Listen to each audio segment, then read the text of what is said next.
All right, so welcome everyone to the January 20th, 2021 meeting of Community Board 4. Happy New Year to all. We're going to go ahead and get started at 6:07 p.m. and we're going to go into our second agenda item. We have Corina Lozada, staff attorney with Communities Resist here to provide an update on the eviction moratorium. Corina, when you're ready. Good evening, everyone. As Celeste said, my name is Corina Lozada, and I'm from Communities Resist.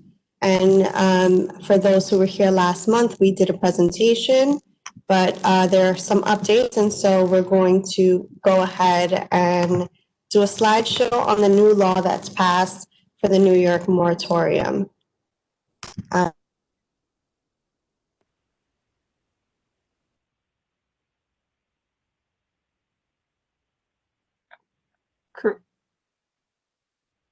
Can everyone hear? Corina, something happened to the sound? Are you? I can't hear Celeste. This is Got it. Yeah, it's Yes. not here. I can't hear either. Corina, we're not able to hear you.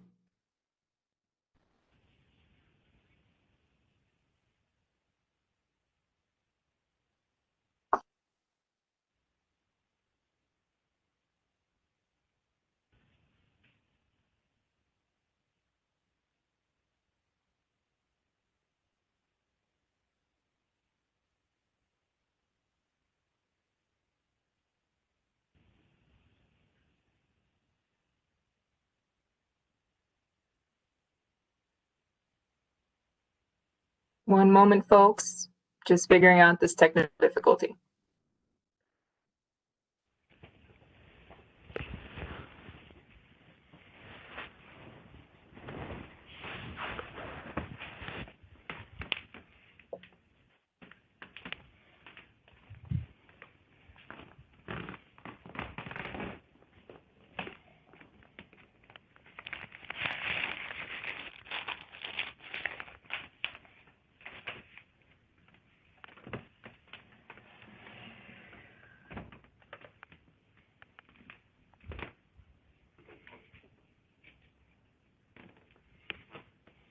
All right, just to make sure I have everyone, 646-335. 646. Virgie, got you, Virgie. Yeah, I tried for like a half an hour to get in on the WebEx, but it kept saying that the meeting hadn't started. Nope, no problem. Okay. We also have an anonymous caller. Anonymous, is that you, Reverend Ace? Sorry. I'm gonna leave you muted for now, just so that way we don't hear anything in the background. Last? Yes. Corina? The last link that was emailed out was actually the December meeting. That might be why some people are having trouble joining. Got you. My apologies. It was an old link.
All right, everyone, we should be getting started again shortly. I think, Karina,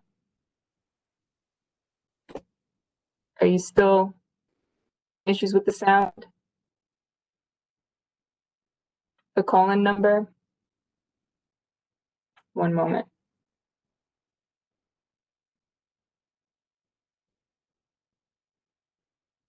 Celeste, this is Bruno, also from Communities Resist. Is there a call-in number we can give Karina so she Yeah, can at least, because I think just she's saw having the an issue chat. with her laptop.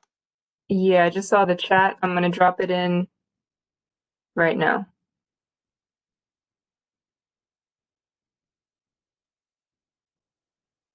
Just in case there are issues.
It's Celeste. So Karina's telling me that she was booted out by I think the WebEx. What Yeah, happened? WebEx is glitching today. I keep having to add other people.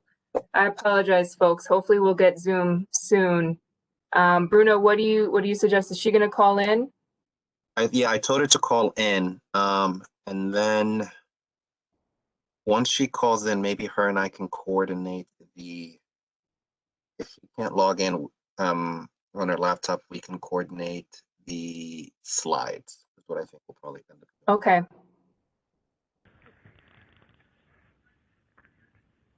All right. I have some folks here that have called in. Let me just cross-reference these numbers. Bear with me, folks. I have to go through each phone number. I have 347-988. 347-988. Barbara. Hey, Barbara. Got you. Okay. I have 347-693.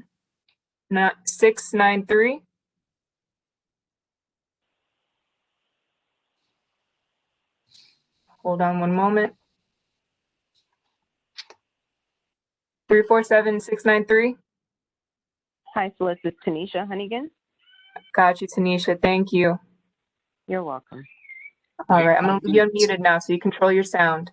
We are having temporary difficulties. Please Yes, we stand are. by. 718-919. That's me, Carlotta. Got you, Carlotta. I'm leaving you unmuted. You control your sound.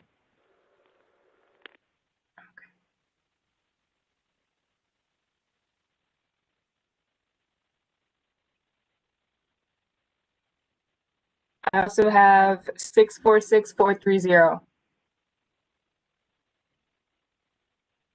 646-430.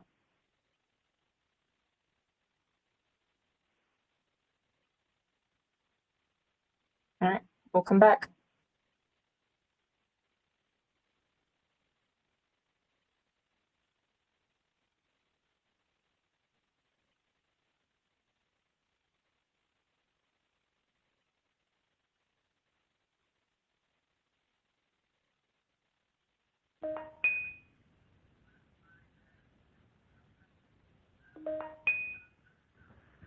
Any update, Bruno? Do you know if it worked via phone?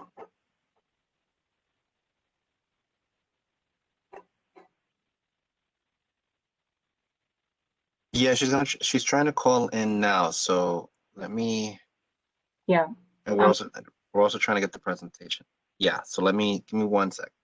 Gotcha.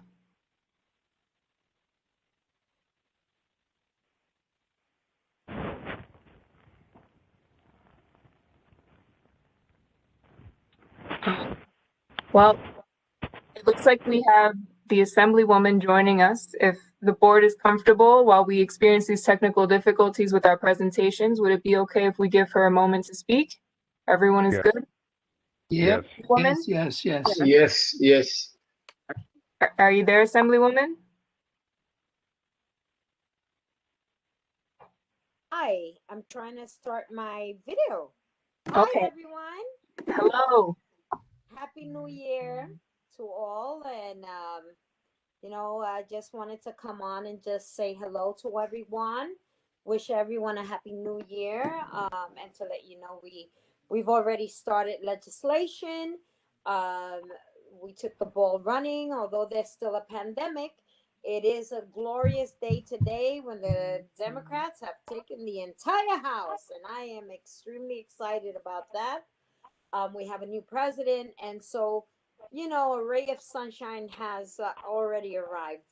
Even though it's small, but it's a huge step towards what we're trying to accomplish in New York City.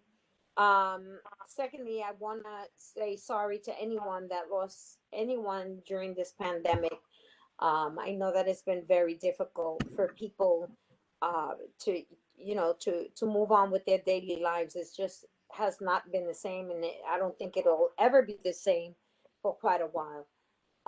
But I just wanted to say thank you to all of you for your continuous work and dedication to the community. I want to thank our chair, Camacho, for his relentless advocacy to Community Board 4. I want to thank Celeste. She's always on point with whatever it is she needs to do. So I just wanted to get on and say thank you to all of you for your service and just continue the good work. And I'll be sitting back and listening. If there's any questions for me, I'd be more than happy to answer. Yeah, I have a question. Yes, hi, Roberto. Nah, I just want to thank you for supporting us and giving us all the hope that we need in this tough time, especially what's going on all over this world. But hopefully we'll get through this and we'll be more resilient and more stronger than ever. And maybe we can continue to give our hugs and our kisses and our loved ones and make sure that we all stay safe. That'll be the most wonderful thing that we can do now. I feel sorry for all those kids that are locked in their homes and doesn't have that outside feeling, because it's us and we grown adults and we always out there in the street.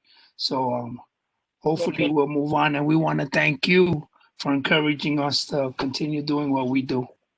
We are a family in this community, and let us never forget that. Marisa, Felix Ceballo, I want to make a question to you.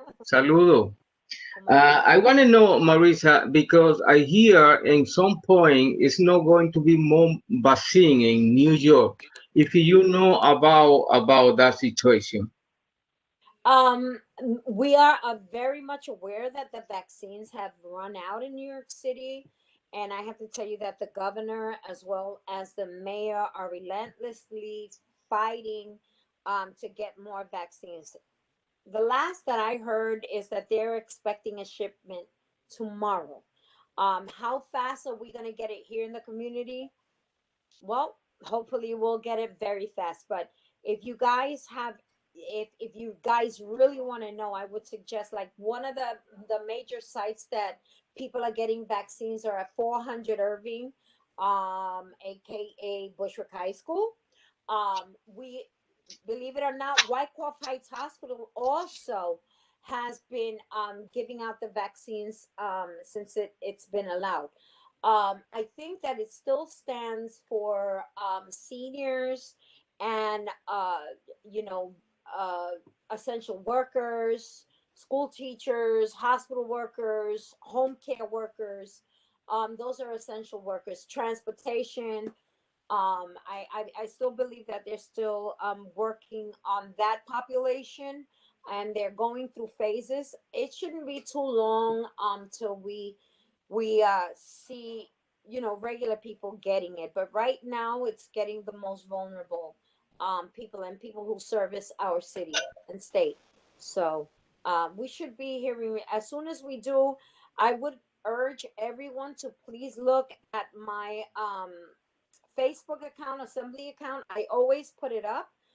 Information is always on a daily basis going up. So as soon as we hear, I promise you, Felix, we'll put it up. Okay? Sound good. Thank you, Marisa. No problem. Any other questions? Well, thank you. I don't want to interrupt anymore. Thank you. Thank you, Assemblywoman. We appreciate you joining us. Is there All any right. other assembly or council person that are there that maybe we can, until they get there? I'm checking the list. I don't see any other elected officials. We have representatives, but no other elected officials. Hold on one moment.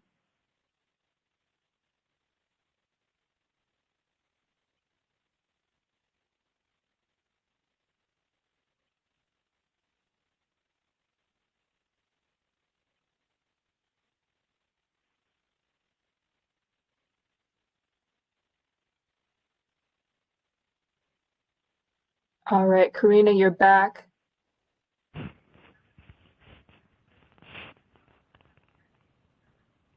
Let's see. I also have some new folks calling in.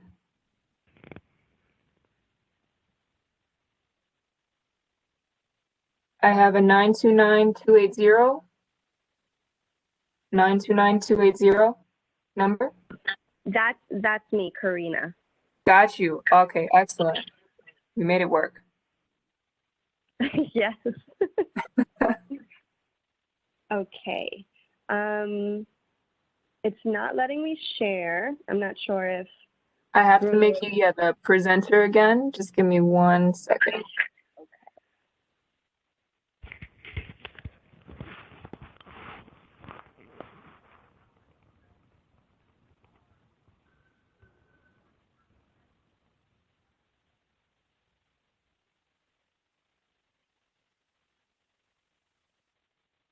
Okay, you should be able to share now. Yeah, perfect. Thank you so much. And again, my apologies. So the new law that passed is called COVID-19 Emergency Eviction and Foreclosure Prevention Act of 2020. It was passed on December 28th. And basically the summary is as follows. The EEFPA was passed on December 28th and made effective immediately thereafter, so starting on December 28th. And the law creates a new moratorium framework that covers almost all pending and forthcoming eviction proceedings. So it extends a general stay of 60 days for most eviction proceedings, and it continues until May 1st for tenants who submit a new declaration that was created by the statute that attests to COVID-19 hardship. It also extends some foreclosure protections, but I'm not going to focus on foreclosure in this presentation. So the 60-day moratorium provides that any eviction proceeding that is pending on December 28th or that has been commenced within 30 days, so that's on or before January 27th, shall be stayed for at least 60 days or until a later date that the chief administrative judge determines if necessary. So basically this means that any eviction proceeding that has not reached the final decision or final judgment by the time that this act was commenced on December 28th, or any eviction proceeding that has been started between that time frame from January 27th of this month is automatically stayed for 60 days. So that stays any trials, any default judgments, any execution of warrants, any motion arguments, or even briefing and answering deadlines that the tenants might have to face. Where there is no case pending and where a tenant does submit to the landlord the hardship declaration that we'll talk about later, no case can be commenced against this tenant until May 1st, 2021. So in this case, the landlord's time to commence presumably by the statute of limitations, is tolled until May 1st. So that means there won't be any statute of limitations against them, but they're not allowed to commence a case against a tenant before May 1st, 2021, if they have submitted this hardship declaration. There is an exception to this rule, and that's if a tenant is facing eviction due to a nuisance. Where a tenant in a pending proceeding has not been issued a warrant of eviction, and they submit a hardship declaration, they're also entitled to an additional stay of the proceedings until May 1st, 2021. This leaves us with a question, what about the tenants that do have warrants? We'll get to that a little bit later, but the initial 60-day stay is for everyone, whether you have a warrant or not. But this declaration, you should submit it if there's no warrant, and later on we'll discuss whether there's a warrant or not. For pre-eviction notices, a landlord now has to include copies of the hardship declaration when they're submitting a predicate notice of termination. So they have to submit the predicate notice, which is the rent demand, a pre-eviction notice, and the notice of petition along with this hardship declaration. The notice must be in the tenant's primary language. So if the tenant speaks a different language, the notice must be in the language that they speak. The notice must also include the landlord's mailing address, their telephone number, and their email address. So that way the tenant can be able to return the hardship declaration to the landlord, as well as a list of all nonprofit legal service providers operating in the relevant county. The list of the nonprofit organizations are going to be created and should already be on the Office of Court Administration website. What happens if the landlord does not follow these guidelines? They have to submit an affidavit, and so if they don't do all of these things, essentially they'll be lying on this affidavit saying that they did do all the things to start the case. And basically, we guess that the tenants will have some luck in getting default judgments thrown out if the landlord does not adhere to these specific guidelines and provide them with these notices. No case can be accepted for filing without the affidavits that I was just describing. And so in order for the landlord to commence an eviction case after this law, they have to show in their affidavit how the hardship declaration was served on the tenant as required, and either B or C, which is that at the time of filing, there was no hardship declaration received by the landlord, received by any occupant of the unit in question, or that the respondent or another occupant of the dwelling returned the hardship declaration, but the respondent is, quote unquote, persistently and unreasonably engaging in behavior that substantially infringes upon the use and enjoyment of other tenants or occupants or causes a substantial safety hazard to others, which is essentially a nuisance eviction. So if the landlord wants to proceed under subsection C above, he needs to basically articulate a nuisance and basically say like all the ways that the tenant is being unreasonable and all of that good stuff, in addition to whatever theory he had in the first place. There's lots of good law about the kind of detail required there, but basically the landlord has to have, one, a reason to evict as well as the nuisance. What if the landlord lies about when they're filing this? If it's just about receiving the declaration, then the tenant could possibly submit directly to the court the declaration to get the stay, but they might also be able to do a motion to dismiss. For default judgments and warrants of execution after the default, no court is allowed to issue a default judgment or authorize enforcement of an eviction pursuant to a default judgment after the effective date of the act, which is December 28, 2020, or before May 1st, without holding a hearing, presumably to evaluate whether the tenant is eligible to submit a hardship declaration. The landlord must submit an affidavit to the court reflecting service of notice on the tenant, including the date, the time, and the place for the hearing. the Act does not specify the kind of service that's required. If the court has previously entered a default judgment, the tenant can get the default judgment removed by making an oral or written application to the court before or during the hearing without need for an order to show cause. Even post-warrant tenants and occupants, which we mentioned earlier, can still submit the hardship declaration and have their execution stayed, assuming they don't fall within the nuisance exception. So if you're a tenant who has an eviction proceeding and has, for example, signed a stipulation agreement that says the landlord gets a warrant, if you don't pay by X date or whatever it is, you can also submit this hardship declaration and have the execution of this warrant stayed as long as you don't fall within the nuisance exception. So for any eviction case that's not a nuisance, any case where a warrant has already been issued gets that initial stay as well of the 60 days. So on top of the 60 days, you would want to do this hardship declaration so that way you can get it pushed back further. All warrants must apparently be reissued to include new language that articulates that the tenant either did not submit a hardship declaration or was found by a court to be committing a nuisance. If a tenant provides the hardship declaration to the marshal at the time of the execution of the warrant, the marshal cannot evict this tenant. If a landlord wants to escape the May 1st stay for a tenant who has submitted the hardship declaration, he has to allege that the respondent or the tenant is, again, quote unquote, persistently and unreasonably engaging in behavior that substantially infringes upon the use and enjoyment of other tenants or occupants or causes substantial safety hazard to others. This claim has to be included in the petition.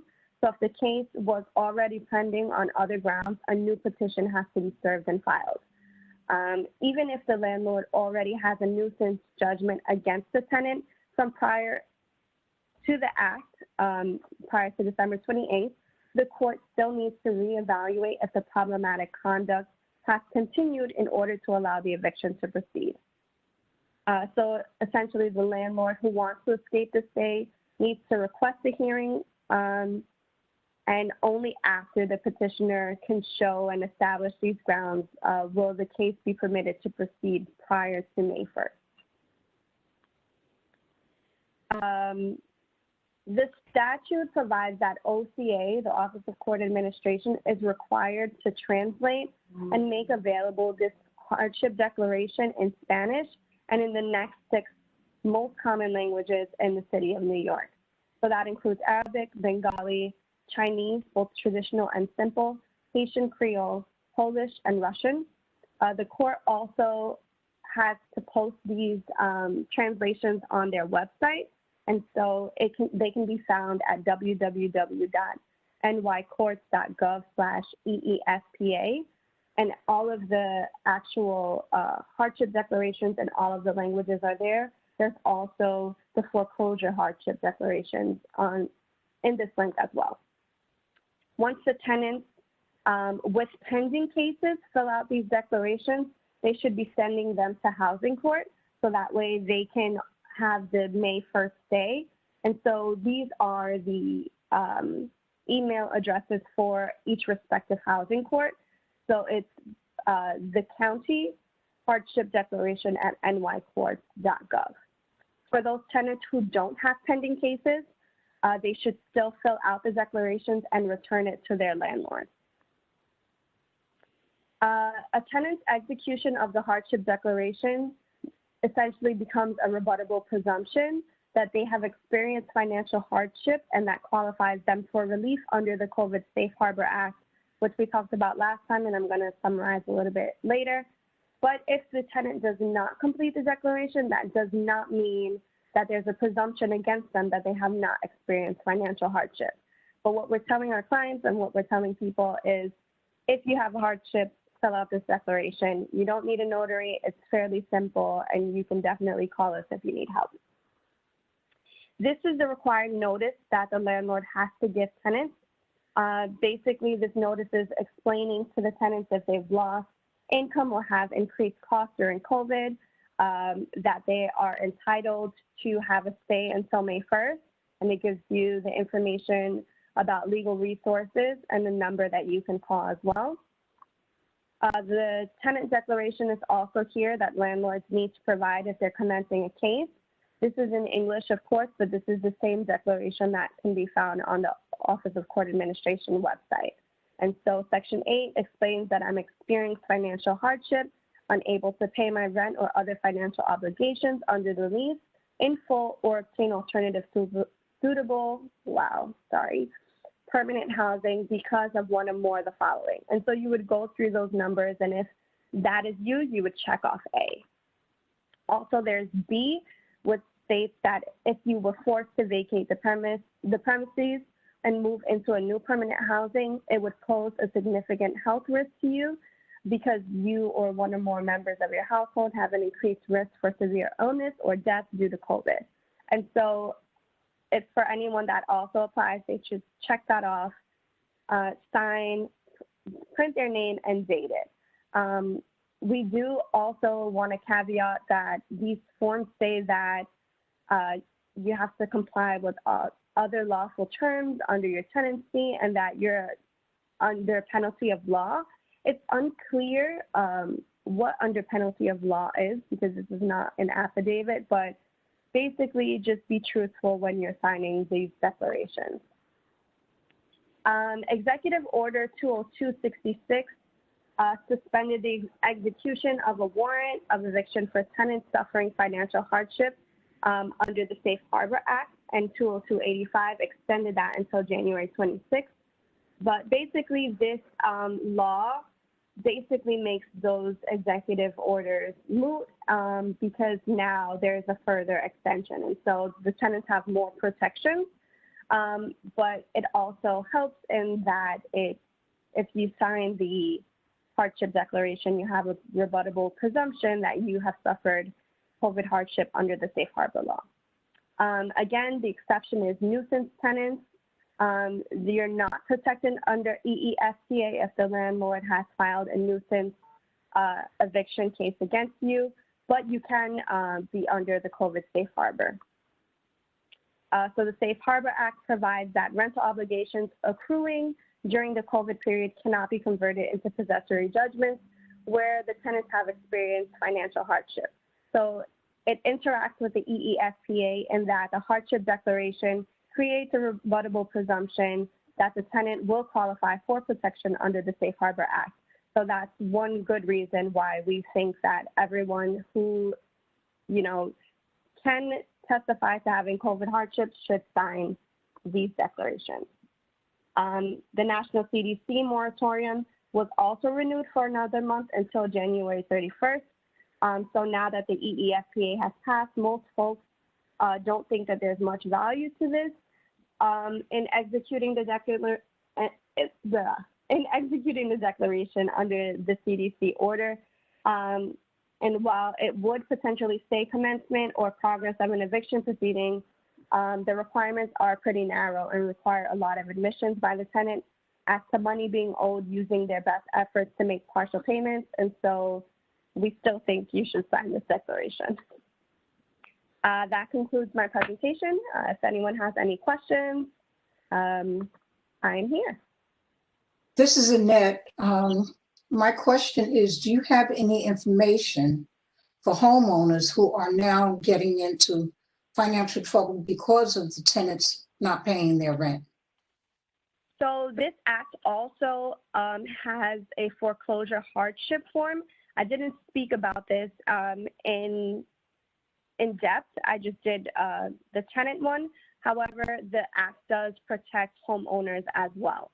And so you can definitely give us a call and I can definitely orient you on that. But the act is both for tenants who cannot pay and for homeowners who are experiencing hardship. So that way they're not getting foreclosed on. Thank you. I'll get your number from Celeste. Hello, my name is James Fitzgerald. I have two questions for you. My first question is, can we get a copy of the slideshow presentation? Of course. And my second question is, correct me if I heard this wrong, but you had mentioned that there was a document that the landlord is supposed to supply to the tenants. Yeah.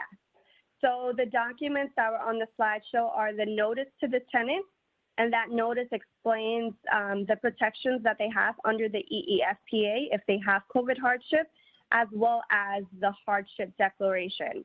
And so landlords must also provide their address and telephone number and email address to allow tenants to return the hardship declaration to the landlord.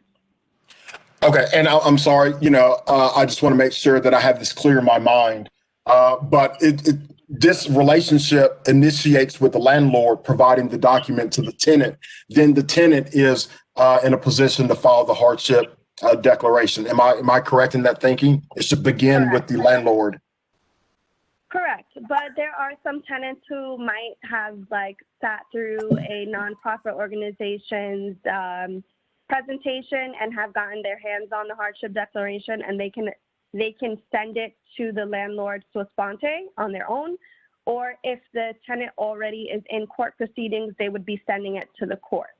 So for example, if my landlord has already sued me, and at the time of the act, my case is still pending, I can send my hardship declaration directly to the court, and I would obviously send a copy to the landlord, or the landlord's attorney would receive that when it's sent to the court. But if the landlord wants to file a new case, they have to provide this notice to the tenant along with the hardship declaration. All right, thank you so much. That clears up everything for me. You're welcome. Any other questions, board members? All right, hearing none. Members of the public, if you have questions, please add them to the chat. If we don't get to them this evening, I will certainly pass them along. You can always follow up with me in the office. This is Celeste speaking, District Manager for CB4. And I want to thank her for doing a wonderful presentation, and also for working with this community in rough times like it is. They're always the key front to this community. So if anyone knows someone, because a lot of people put their pride in their chest and they're afraid to tell people that they're having hardships, and of someone, maybe we can guide them and help them somewhere where they can continue staying in this community. Thank you so much for having me, and I really appreciate all of you. Thanks. Thank you. Sammy, did you have something? Yes, quick question. Thank you for the presentation. There's the federal moratorium as well, and the new president announced that might do a new moratorium until March 31st. So what would be the difference? How does the both moratoriums interact? So the CDC basically extended the moratorium right now until January 31st.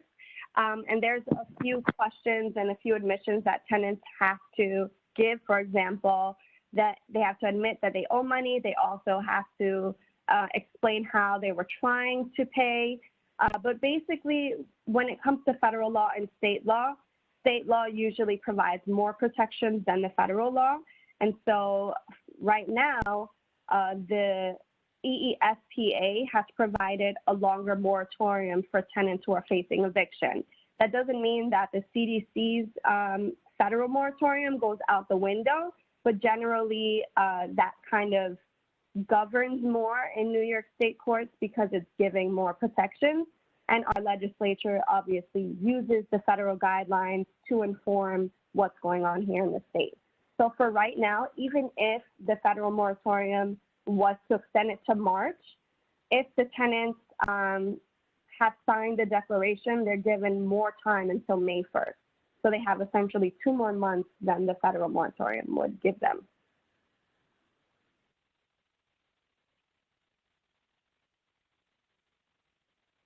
All right. Sammy, does that answer your question? Oh yeah, thanks in the chat. Thank you. Okay, perfect. If there's nothing else, we can close this agenda item. Board members, we good to go? Yes? All right. Well, thank you, Karina and Bruno. We appreciate you being here and providing this information to the community. Yes, we do. All right. So we will move on now with our agenda. I was checking the attendance list. It doesn't look like our first agenda item, Ms. Williams, has made it this evening. She may have technical difficulties. Either way, if she is not here, that means that our public hearing portion has come to an end, and we will now close this portion of the meeting. If there are any questions or comments from the public that weren't addressed this evening, please feel free to reach out to us in the board's office, and we will certainly follow up. With that being said, we'll go right into our regular meeting agenda, beginning with our first roll call. And I just want to make sure we do have some board members that were muted just because of background noise earlier. I want to give them a chance to unmute so that way we can hear them. So let's say any elected officials on there, we can give them a little time, just like we did. Yeah, I'm scrolling back and forth. I don't see any elected officials, only their representatives. All right, thank you. Yeah, you're welcome. All right, I have an anonymous caller. Just want to make sure that this isn't Reverend Ates, because I know sometimes Reverend Ates is anonymous. Yeah. Hello? Is that you, Reverend Ates? Okay. Yes. Got you. Okay, you're unmuted. You control your sound now. Okay. All right. Give me one moment. And I also have a 646430 number. 646430. Community Affairs. Cheryl? Yes. Got you. Okay. I made a note. You control your sound now too. So we'll go into our first roll call now that everyone is unmuted. Board members, please be ready. Reverend Ates. Present. Joshua Brown. Yeah. Joshua Brown. Present. Raul Brown. Present. Robert Camacho. Presente. Cartier Caphart. Present. Melissa Carrera. Present. Felix Ceballos. Present. Louisa Chan. Andrew Choi. Daniela Davi.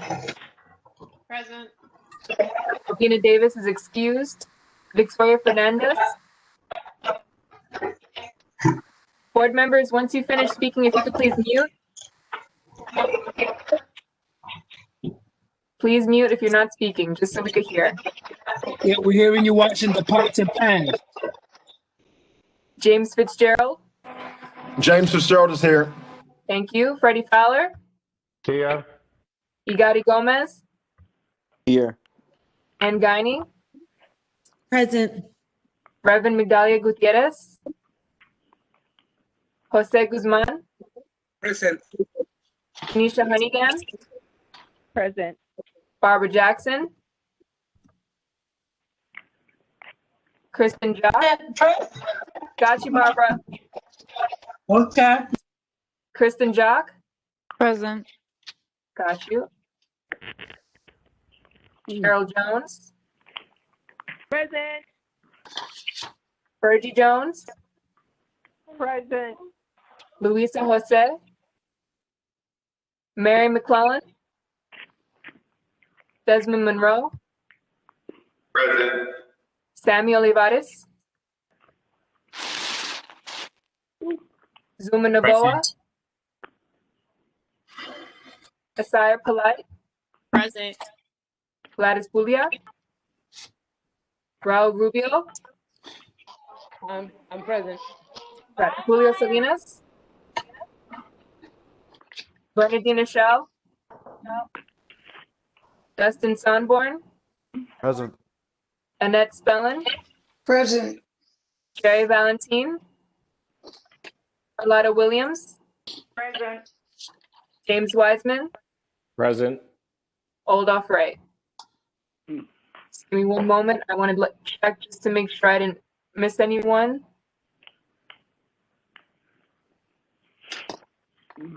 Okay.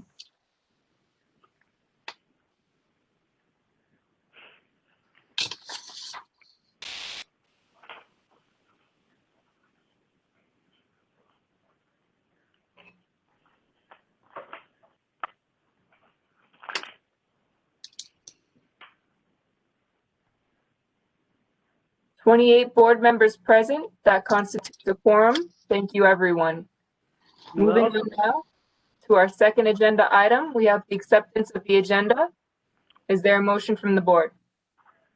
Robert Camacho makes a motion to accept the previous agenda. Second, Who second? me, Barbara. Barbara Jackson, all in favor? Aye. Any opposed? Abstentions? So moved. Moving on now to the third agenda item. Please mute if you're not speaking.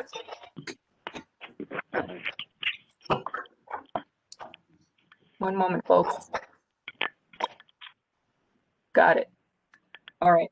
Moving on to agenda item number 3, acceptance of the previous meeting minutes. I spoke with Sharon before the meeting. She is working on them. Still, they were almost finished, but not in time for the meeting. If there is I would suggest a motion to table the minutes till the next meeting. Board members? I, Raul Rubio, make a motion to table the meeting minutes until the next meeting.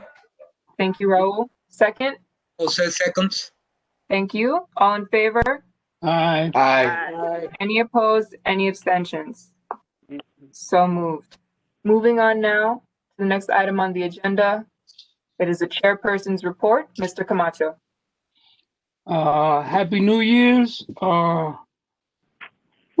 Thank God we're almost over this hump.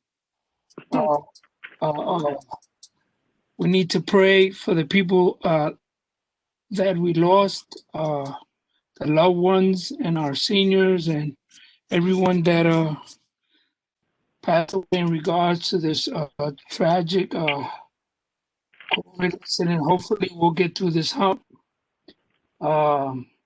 Maybe we won't go back to the 60s like we were before, and we'll have peace and harmony, and we can all get together all over again. Just want to break down. I'm going to read you the meetings I have been going to. Then I have another thing that we need to address, and some of the things that are going to go on, hopefully, for the new year. I just want to give everyone blessings, and I hope everybody's family is okay. On Thursday, December 17th at 3 p.m., we had a meeting with the Deputy Inspector Carranza. He gave us some insights on what's going on in regards to incidents, and I think our public safety maybe will speak on that. On December 17th at 6 o'clock, I met with the CEC meeting. At Thursday, the 17th at 6:30, I was in a forum with Assemblywoman Maritza Davila in regards to the Know Your Rights.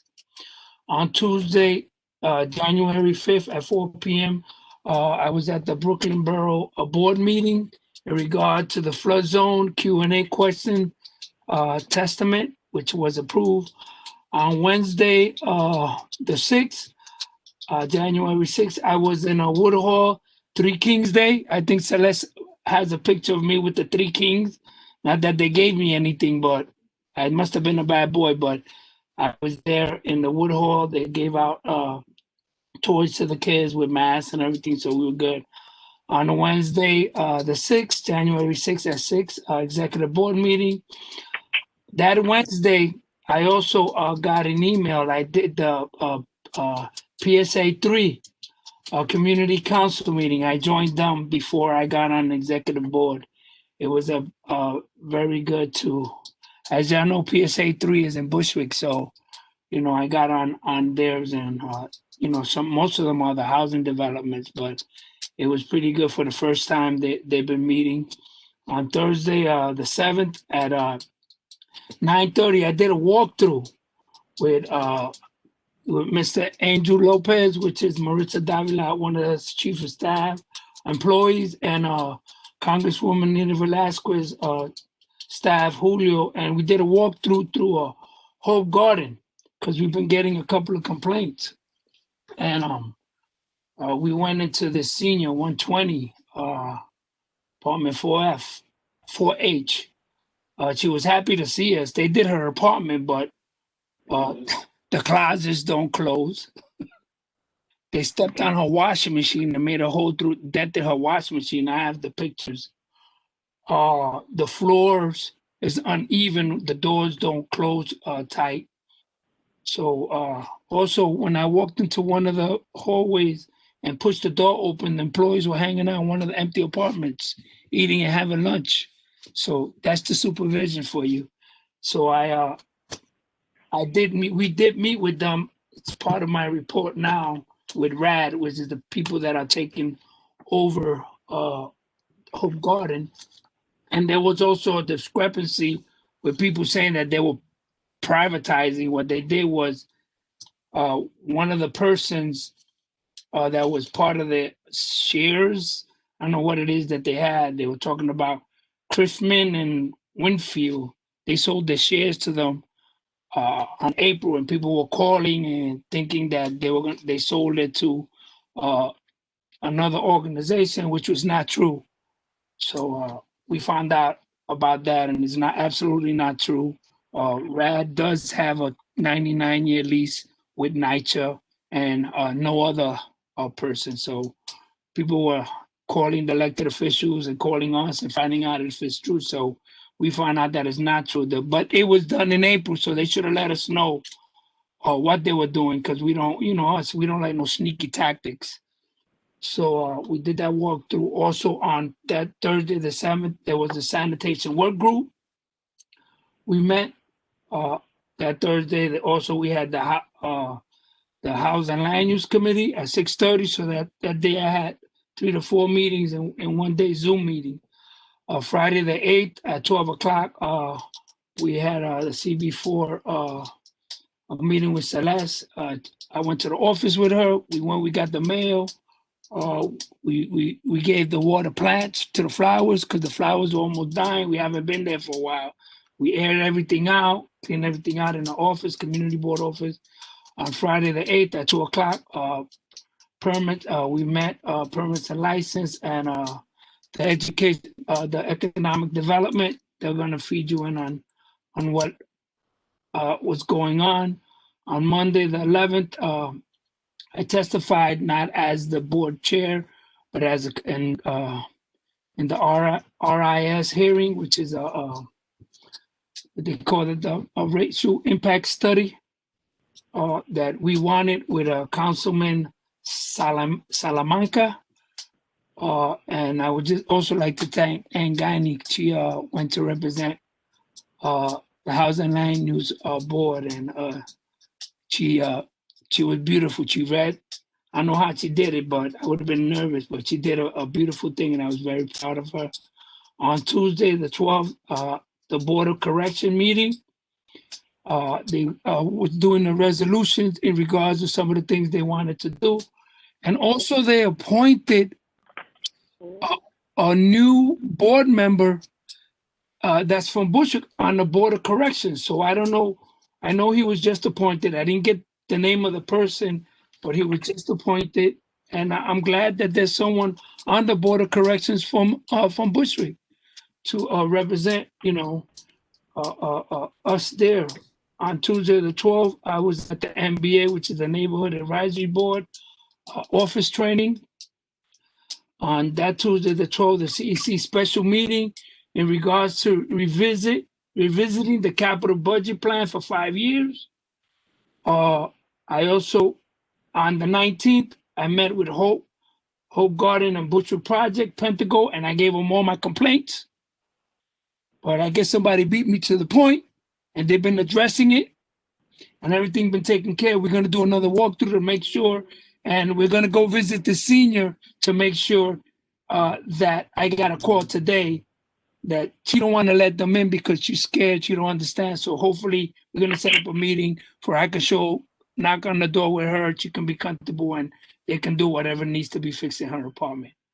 On Tuesday, the 19th, the Bushwick Community Partners, they had a seminar. And it's nice when they start because the Bushwick Community Partners, they do some, relaxing and early, like when you get there at 11, they want you to relax. If you just came from sleeping, you're going to do it relaxed because you're not going to get up to go back and listen to the meeting, but it was good. And I told them maybe they should do it later on at the end instead of in the beginning. So it was funny. Then on Tuesday, the 19th at 2 p.m., The e-scooter safety 2021 link. They're supposed to be coming doing the presentation. Those scooters, the electrical scooters now. So now we're gonna have bikes. We're gonna have scooters. We're gonna have people running. We're gonna have cars. Everything in a small little place. So that's gonna be And when they started that, I was a little. It was a little crazy because someone mentioned we want to get rid of cars. And you know, when they said they want to get rid of cars, how about our seniors, the people that are handicapped and that really need the cars? So I gave them a little earful. And today, Wednesday the 20th, was a full board meeting before Celeste handed me, I have it here. As you know, everyone knows, we got another budget cut. It's 2. Also, we also short-staffed. Willie retired. So we don't know when we're going to get that in. So we need to work with Sharon. Whoever sharing these committees, if they want to do their report or they can't do their report and they need help, count on Sharon or Willie. Sharon or Celeste, too, because Willie retired, going to be short-staffed. So there's only going to be 2 people. I'm going to try to do a new committee breakdowns, which is Celeste is getting the arts and culture, housing and land use, permits and license, economic development, and executive board. Sharon's getting the CPSR, the H, which is the House and Health and Human Services and Veterans, the EPTS, the Parks and Recreations, Education, and district office committees. And hopefully we're going to try to see if maybe we can double up these 2 committees so we can get a quorum and also make it less stressful on them until hopefully April of May, maybe, because Willie has days still. So he's going to be getting paid until he absorbs whatever days he has. So we can't hire anyone. So we don't even know if they are going to give us. So hopefully we're going to be fighting to make sure that we do get. We're also going to hold a meeting with Hope Garden, see if they come and do a presentation to make sure you guys have a free fall for them and make sure that they're helping our tenants and our people. Also, very, very important. Everyone that's up for reappointment must renew now, I was told. Also, the borough president and the executive board thanked them. You know, this is their last year. They welcomed us. They told us we're doing a great job. You need to renew. Whoever's renewing needs to renew now. Also, on a District 37, just a reminder, which is Mrs. Diaz, Thelma Diaz, our new councilwoman. We need to make sure that he also wants us to give us the attendance list.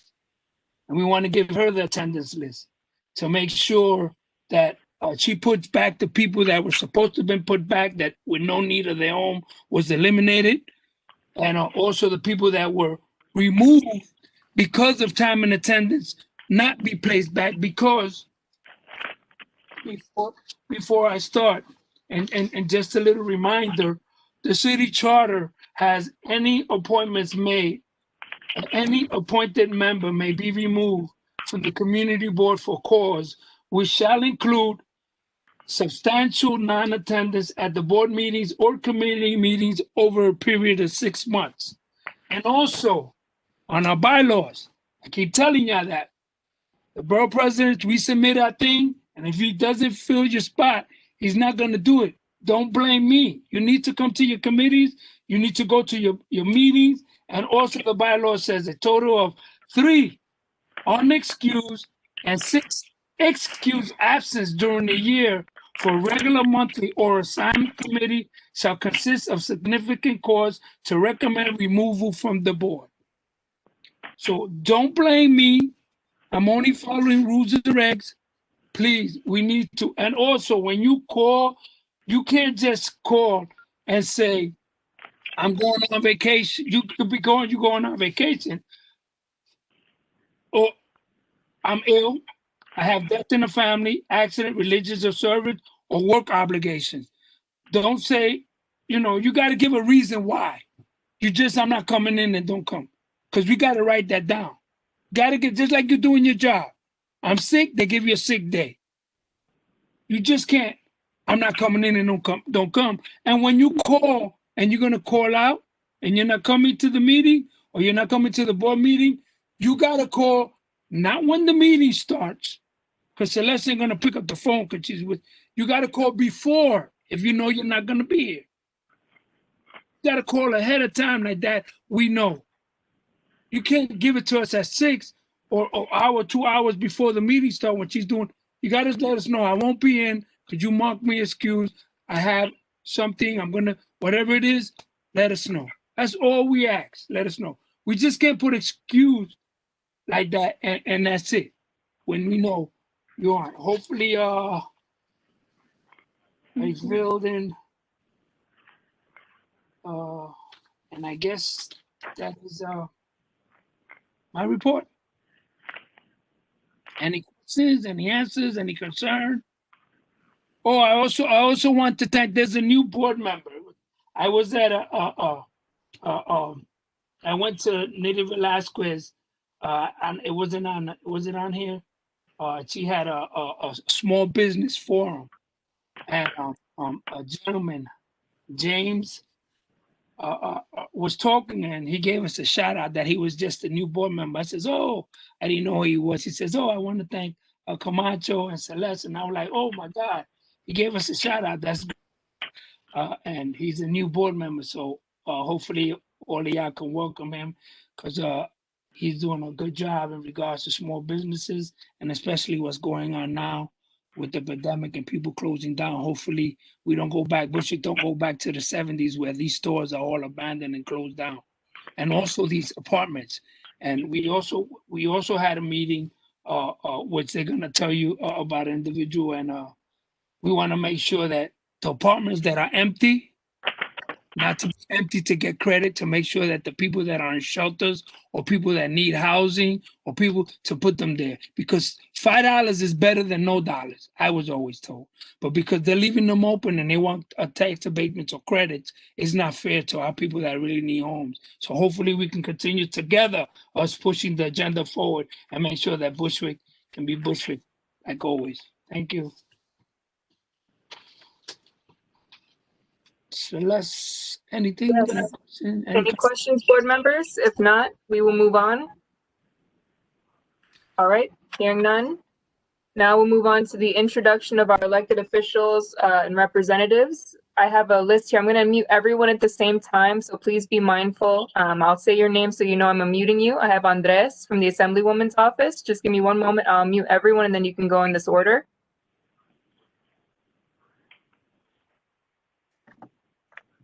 All right.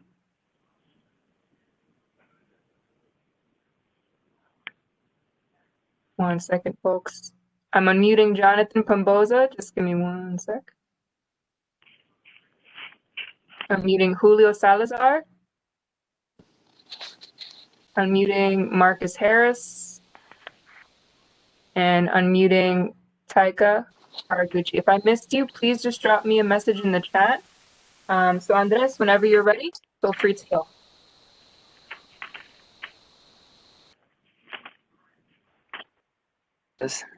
Here on behalf of the Assemblywoman Marita, our office number is 718-443-1205, located at 249 Wilson Avenue. Thank you. Thank you.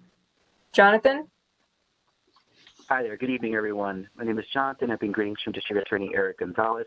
You can reach our office Action Center at 718-250-2340, or you can reach me directly at 718-250-2817. Thank you. Julio? Good evening, everyone. Julio Salazar here from Congresswoman Nydia Velasquez's office. Our office is still located at 266 Broadway, Suite 201, Brooklyn, New York. Phone number for the office is 718-599-3658, or my phone number is 718-664-5149. Thank you. Taika?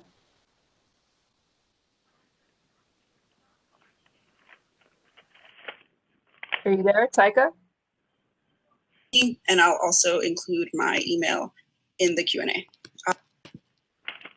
Got it. Sorry, sorry, Celeste. I'm on 2 community board meetings, and so I was trying to mute the other meeting before I just hopped on. Hi, everyone. My name is Taika Haraguchi. I'm with Comptroller Scott Stringer's office. We are still working remotely.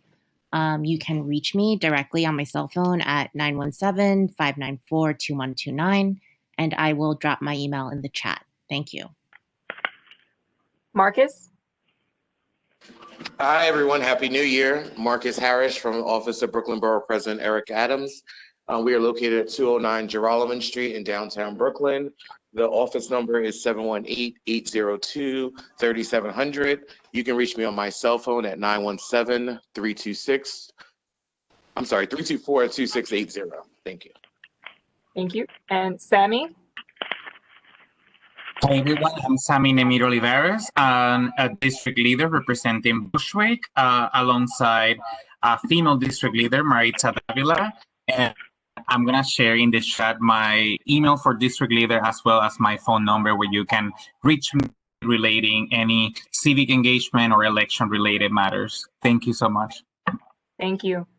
All right. I'm going to do the same thing for our community-based organizations. If there's anyone that didn't speak to me in advance, please feel free to message me in the chat, although I do have a few folks. I'm going to go through the list and unmute everyone, and then I'll call on you in that order.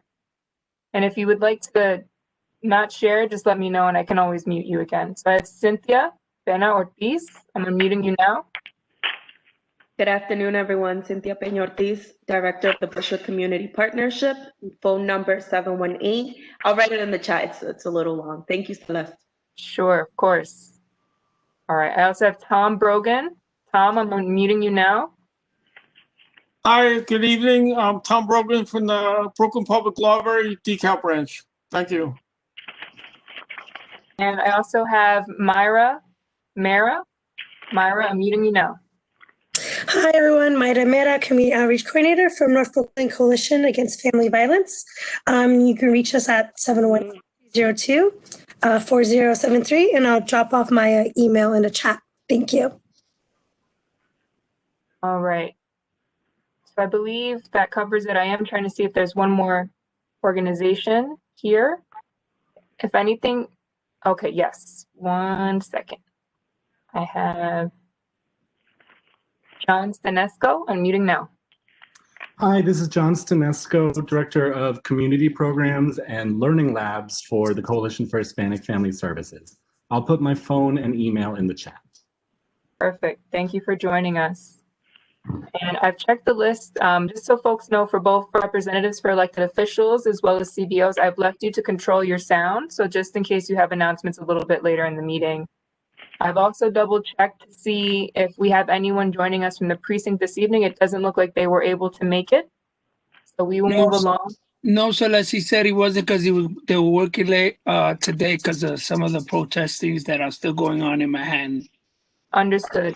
Got it. Thank you, Mr. Camacho. So we will move on now to the next item on the agenda, which is the district manager's report. That is my report. One moment. So Happy New Year to everyone and new presidential administration. We've made it 20 days into the new year, and as Mr. Camacho previously referenced, we've certainly had a lot to deal with. It is during times like these that access to information and spaces to learn more about our communities are more important than ever. And as you've also heard, for the foreseeable future, the board will be short-staffed due to Willie's retirement. We will hopefully be able to begin the search for a new office hire in June. We appreciate your patience during this time and encourage you to follow up, as it's going to be challenging for us to operate with just 2 staff. So whenever you have a question, if you don't hear from us, it's not that we don't want to get back to you. It's just a little bit difficult, based on the volume of calls and emails that we received. We will continue to do the best that we can. And I also want to highlight that last Friday, Mr. Camacho and I were able to tour the Bushwick High School campus vaccine site. and we will continue to provide updated information to the community as it becomes available. It was an excellent tour. They were very clear on how people come in, how they set up appointments, and the rollout, and they're doing the best possible job that they can to make sure that the information is clear for everyone. And similarly, we will keep passing it along. And below, I'm just going to summarize some of the meetings and events that I've attended in the past month. On Thursday, December 17th, there was an agency privacy officer convening hosted by the Mayor's Office of Information Privacy. The board and all city agencies are mandated to report on a quarterly basis if they've shared any identifying information. This is based on a local law that was passed, I believe, several years ago. We've been doing these reports for about 3 years now. Essentially, if there are any requests, for instance, from developers or from anyone else, very similar to FOIL requests, but it's essentially documenting what type of information is shared. Fortunately, since the community board is so small, we generally don't have anything to report as we limit the amount of information that we share. The only information that is generally shared is kept to specific protocols. So for instance, when we have our board members' information, it's never made publicly available. It's only shared with the elected officials and the board members themselves. And similarly for the public's information, that's kept within the board's office at all times. The same day, I also had a conversation with Jamie McKay from Riseboro regarding Project Hope. Project Hope is a new initiative and program that's coming to Bushwick and other communities. There's funding that's been made available for folks that need additional support during the pandemic.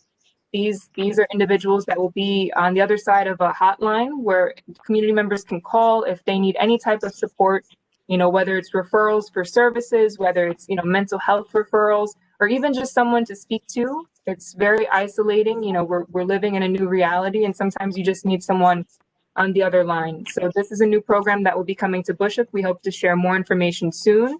If there are folks that are interested in finding out a little bit more or potential employment opportunities, please let me know. I'm happy to pass along that information. We also, as Mr. Camacho mentioned, met with the deputy inspector from the 83rd precinct. We do this on a regular basis to go over public safety concerns.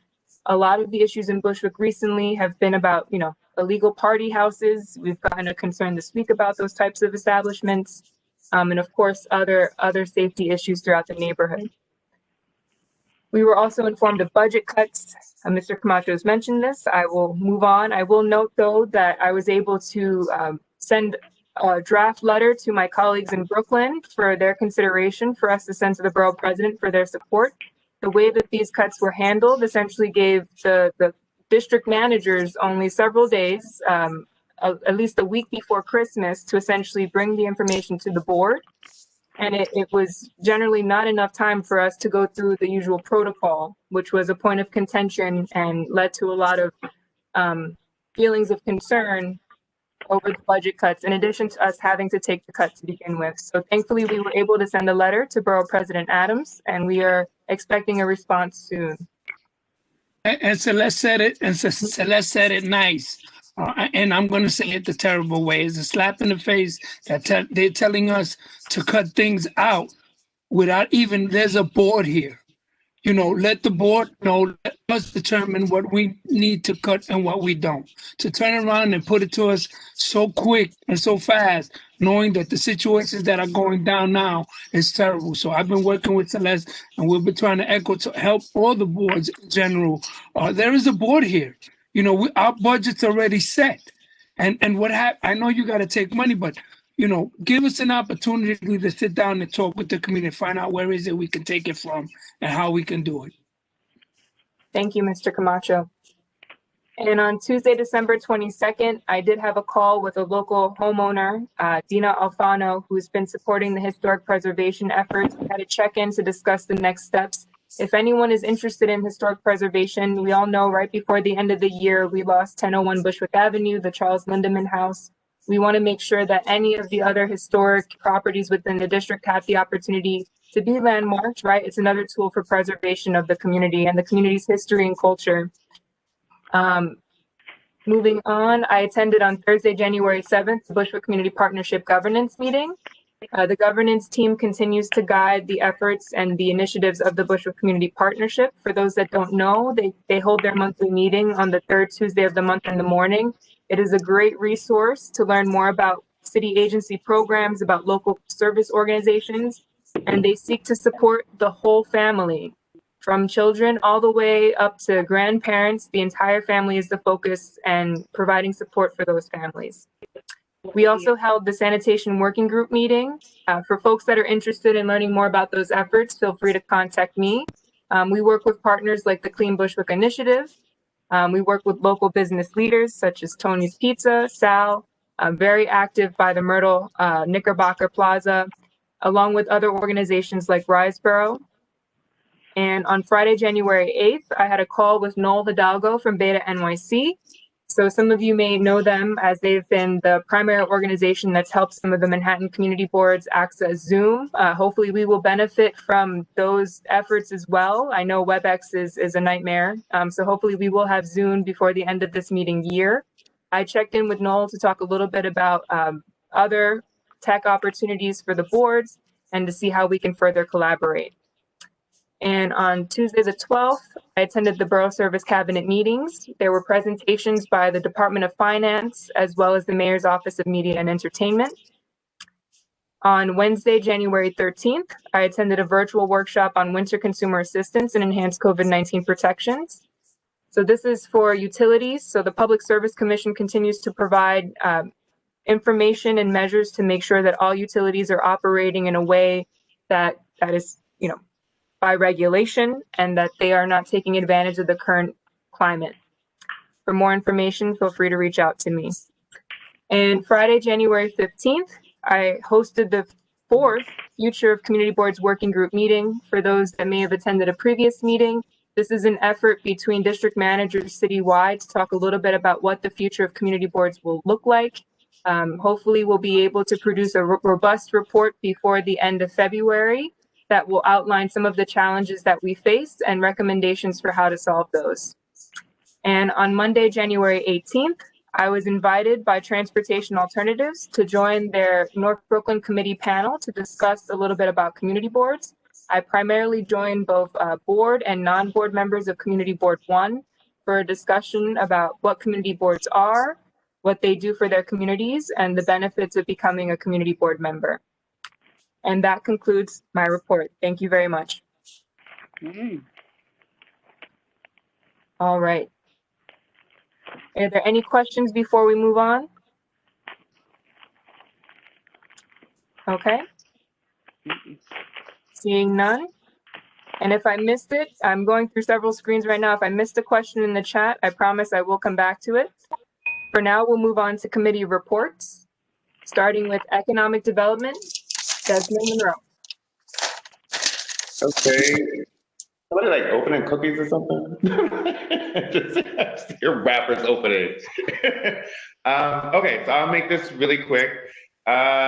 So on our last meeting, I'm trying to look for the date of it, on the 14th, we had Alexandra Diaz and Alex Summer from the Brooklyn office in the Department of City Planning, presenting an overview of the commercial and industrial zoning in Bushwick. Now, wasn't as exciting as I thought it was going to be. Basically, they went over already existing zoning laws and kind of went over what these zoning regulations are. I mean, manufacturing, all that kind of stuff. So just kind of going on an overview. And we actually have their presentation. We can send it out to people if they want to see it. It wasn't anything top secret.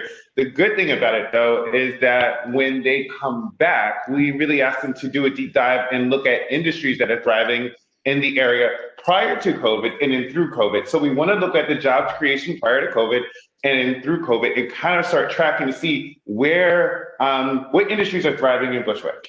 And so, which means what jobs are coming to Bushwick. And I think that's more comprehensive, and that's exactly what the information we need to know. So the next meeting, they're gonna come back and they're gonna have a discussion about that. Our second item was the Bushwick, the CB4 proposed economic development plan. It's a 42-page document that's in draft mode. And basically, it covers what economic development strategies being used for Bushwick. It talks about education, supporting workers, housing. It's a whole plan. And before it's released to the full board, the committee needs to go through, and I think our next meeting, even if the board members are here, it's required reading. There will be questions asked at the next meeting, so make sure you read up on it. The next meeting, we're going to go through, start drafting, and we're going to start pulling out and kind of making it what we need it to be. That document will be our blueprint, not only through 2021, but we're looking about the next maybe like 1 to 2, 3 years worth of work. So the EDC will have a complete agenda that will last from this year to hopefully maybe 3 years. So we will always definitely be pushing out new initiatives and having wonderful things to do. So once that goes through, we're going to do our subcommittees, our teams. We're going to look at the plan. It'll go through the executive board, and it'll go through the full board, and then everyone will see it. We'll vote on it, and then that will be our strategy. And the good thing about the plan is that economic development is so far-reaching and it touches so many sectors. Other committees can take from the plan as they will to implement their own agendas, and I think it'll be great for everybody. Our third meeting, our old business, new business, was actually we didn't have any. I think that was it. I know our recommendations, we didn't have a quorum. So and then we also talked to, I think we talked to what is their names?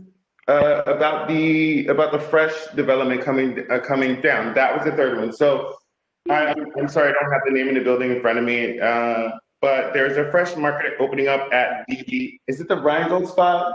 I can, Desmond, do you want me to give the names? Please do, thank you. Sure, very briefly. The folks were, because they also came before the Housing and Land Use Committee, the Rheingold development site, the LLC names are Evergreen 1 and Evergreen 2 Denizen Bushwick. And the site is 54 Knoll Street.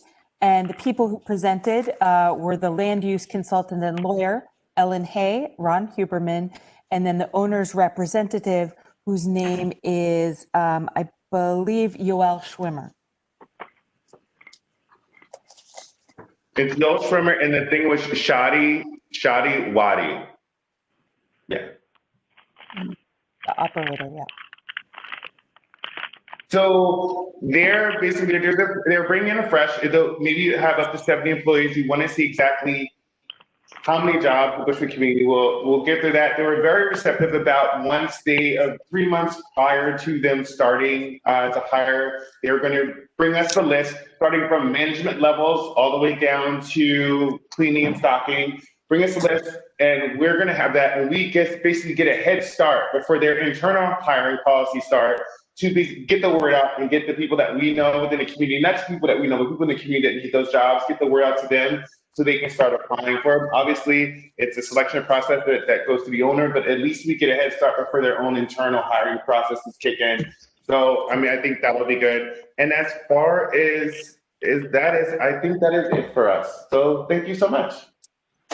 Yeah, Desmond, I made me a fresh copy, and I'm reading it. And we're all going to read it, and we're all going to break it down because it's very interesting. And I want to thank you for giving. As soon as you told me I'm going to send it, and I made a nice copy. I bind it. I highlighted what needed to be highlighted. And that's what the full committee and the people should be doing. Like that, we can all get together and make sure that we represent Bushwick the way we want to represent, and not people coming in here telling us what they want to give us instead of what we want and what we need. Thank you, Desmond. No problem. You guys, and I'll talk to you later. If there are no other questions, I have a. Go ahead. Yeah, I want a point of clarification. You mentioned about the timeline or the process. The committee will bring the draft to the board. Would that be for like read just for awareness, or with the full board has some process to give some input to the plan? I think it would be great to have feedback. Right now, what's happening is that the draft has been sent to the Economic Development Committee. They have to, in turn, read it and then do some some changes, add notes what they want to see if they don't. I think we can go through that process through the full board. I will leave that up to Celeste, because the one thing we want to do is not about rushing and getting it done, but definitely make sure it's not like a 2-3 year process just to get the actual plan. So I think there could be a really good way at how we can solicit feedback, and I think in an expedited manner, so that way we can kind of move it forward. So I will definitely talk with Celeste about how we can make that happen. Yeah, I guess the question was the how and when board members could, provide some feedback or, for some feedback for the process, because I would like to share some thoughts and ideas that I have discussed about street vendors and small businesses to promote like people buying local Bushwick businesses, especially during COVID. So I would love to share that with the committee. I'll send it to you directly so you can get started on it, actually. I'll send it to you directly. I'll leave it up to Celeste to dismiss with everybody, but for you, I have your email. I'll send it to you tonight. If anybody needs or wants a copy to see down, they can read it, and then you get involved with the committee. Or you don't have to be part of the committee to come to the committee. You know, you can come in there and you can, only thing you're not is voting. But if you're a board member, you can come to the committee. We need members on committee. We're trying to condense to make sure that we get the services more than anything now. So whatever input we may have, we all get together. We'll make it happen. I didn't mean to leave something out. And what Robert said, yes, everyone's welcome to come to the committee and put their input down on this. That would be amazing. It's great. And one of the benefits that we're having, Robert and Celeste run, is that merging EDC and permits and licensing. Our next meeting will be a joint meeting between EDC and permits and licensing, and we're going to see how it goes. I'm working with Melissa. We're going to see the agenda. She also has a copy of the economic development plan. And then we're just going to see how that's going to work, and we're going to move forward there. But, you know, I think we can all pull it together, given the fact that there's a little bit of staff, and we kind of have to do our parts to help out the office. So we're just merging. Some committees may be merging, and this is just one that's merging. And I look forward to it. I look forward to working with Melissa. And for board members, that just for clarification in regards to what Desmond said, is that economic development and permits and license, we can work together, because when they come to the board and they come get their license, there's some things that some of them may not know about, services that they may have that Desmond can guide them, and maybe together we can make sure that they're whatever they're getting or purchasing or opening, that it thrives, and we can work together in regards to economic development and building jobs with maybe, I don't know if maybe one of our oldest kids or young kids want to open a bar or open a store or candy store or grocery store. You know, you link them together. They say, wait a minute, this will be something. And sometimes small businesses may not know that there are grants and loans, especially now that that even any other person can apply for. So maybe if we link them together, maybe they can it'll be like a one-shopping network where they can say, well, listen, and we can bring small business. And also we have a board member here too that's into the small business, the SPS. So maybe we can link and do more to make sure that we get the services and the jobs and the businesses coming back to Bushwick. Just an idea. You know, got to think out the box. You know, we got to think out the box. We have to make sure that we bring different ideas and different things. I'm always trying to think. Me and Celeste are always doing ideas. If it works, it works. If it doesn't work, guess what? We tried it and we try to make it happen. But we just can't stay still on the same thing. The same, you know, we need new ideas, new things, get people involved, bring people in, especially the people that want to come in. They want to come in, they got ideas. If it works, it works. If it doesn't work, guess what? We tried it. So thank you. Thank you, Mr. Camacho and everyone. I will send the Economic Development Committee report, and I wanted Desmond to review it first before I sent it to the board members, but I'll include the presentation from the meeting and then also all the other supplemental materials for your review. Any other questions or comments before we move on? All right, moving on to our next report, Anne, with Housing and Land Use. Hi, everyone. This is the report for the Housing and Land Use Committee. And before you start, please, any board member, anyone has anything to say or see anything, please let's have an open dialogue, please. Let's not wait till when we go home, then we remember we gotta do, let's nick it in the butt now. Whatever it is, if it's something that is out of the ordinary or you want to speak to me, please. Let's not, we're telling you, open up. Let's see what we can do. I would like to second that. There's a lot of housing and land use things going on right now. If anything I mentioned tonight, you have more questions on, or there are other issues, or you see projects, or you have concerns, please, I am happy, like email, phone, always available, or we could set a time. I'm happy to talk to anybody. If you're concerned about something, absolutely just reach out 100%. Phone line is always open. So, and what I'm focusing on right now is the housing and land use. So that's what I can certainly try to help address or answer any questions, or maybe just, start to focus on some issues that are of concern. So our meeting was on Tuesday, January 7th. The primary agenda item was the 54 Knoll Street fresh food store application that Desmond mentioned. It is the existing Rheingold development that we, have all, many of the older or the board members of multiple years remember that vote. And I think we've all learned some painful lessons from that project. And it's an existing, I think 900 plus, almost 1,000 unit complex of buildings.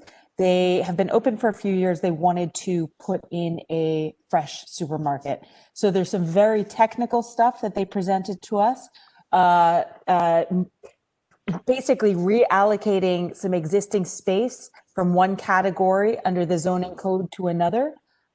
It is an existing ground level at grade parking that they want to turn into about a 14,000 square foot fresh supermarket, and they moved the parking from one part of the building to the sub basement. They said that it will not affect the number of parking spaces that are available. And so it seemed like it was a very technical application. And one of the reasons that it ended up moving to the Economic Development Committee is because it seemed like, because they were able to tick all of the necessary boxes for the City Planning Commission, it's in certain neighborhood, it's certain size, XYZ. It was a very technical application that we would have more leverage if we asked them about their local hiring plan. So the committee, after hearing asking a lot of questions, which are in the report, but many of them were about parking. Mr. Ceballos, Mr. Camacho, and a number of other people asked about the parking, and we're concerned about that, increasing on-street parking, issues like that. They assured us that there was no change in the parking, that there was still going to be the same exact number of spaces, and that they were working out with the owner or the operator to whom they're leasing it, how that would work for shoppers to use that parking too. So there was a pretty robust back and forth, questions about, like, is this going to cater to the neighborhood? Are you going to hire locally? Those were really the concerns. And ultimately, our vote after they left was to move it to economic development, because that's where we thought we could apply a little pressure for local hiring, which was very important. And then Desmond reported on that. The next items, that was the only new agenda item.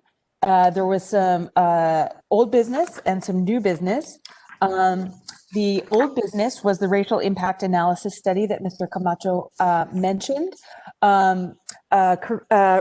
Bruno and I believe also Karina from Communities Resist had presented to the Housing and Land Use Committee, and I believe we've reported back on an probably 18-month effort that Mr. Camacho and I have participated in as representatives of Community Board 4, which is basically trying to change the environmental review process for large land use and development projects all over the city, and ask that review process to include an analysis of who are the people who are going to be impacted by this?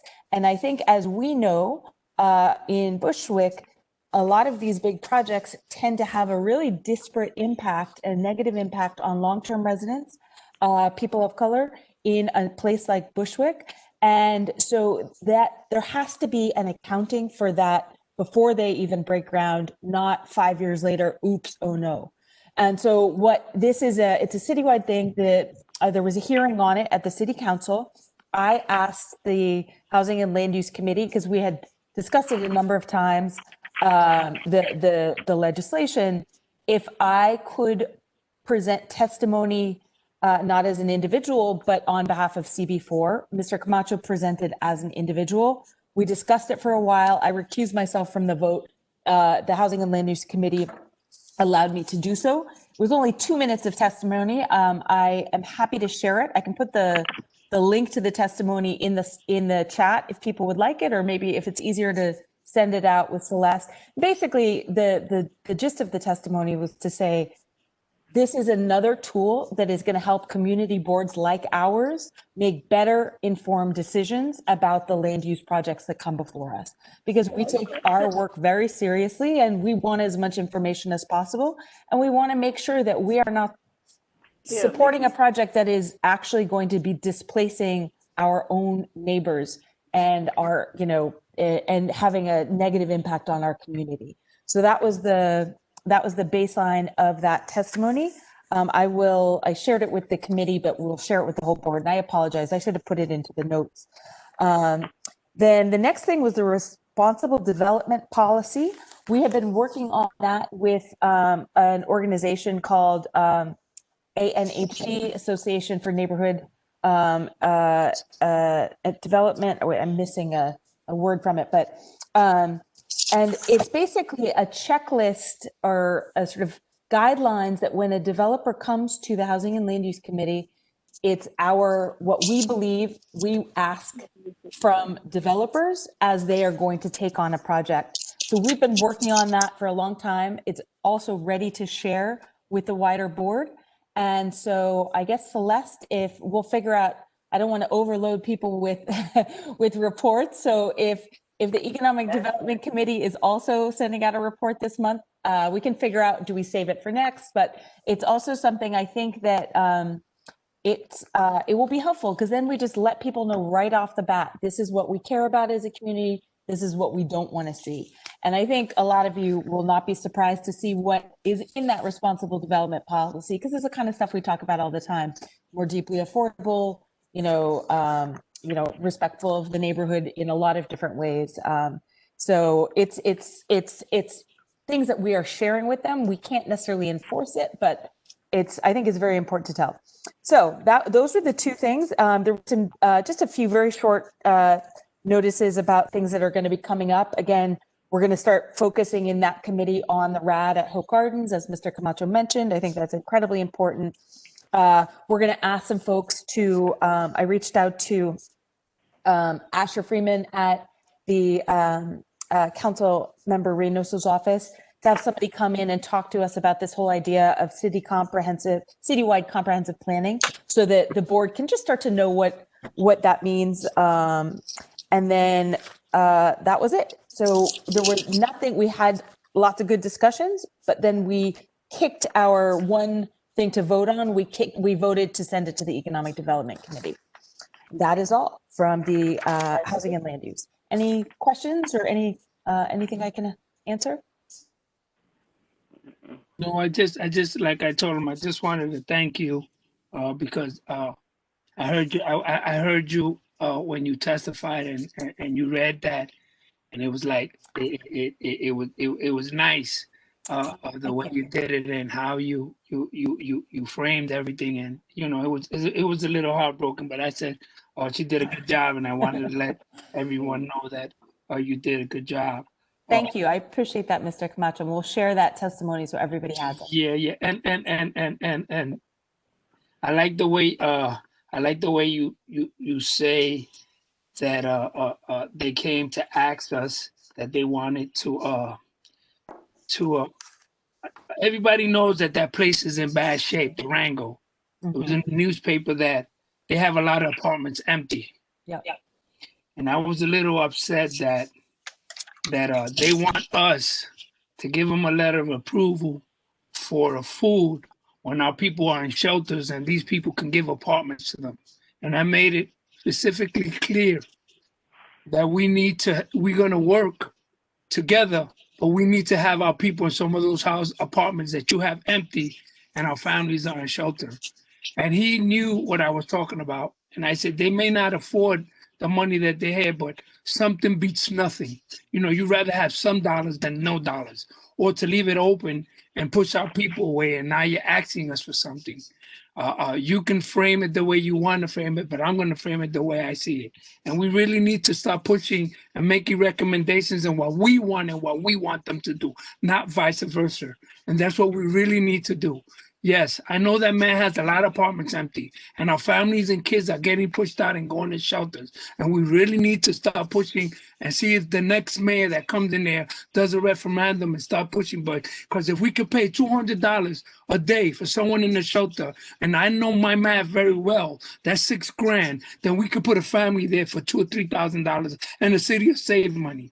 So that's what we really need to do. So now they're talking about parking space that they know that their tenants are paying, and it's empty.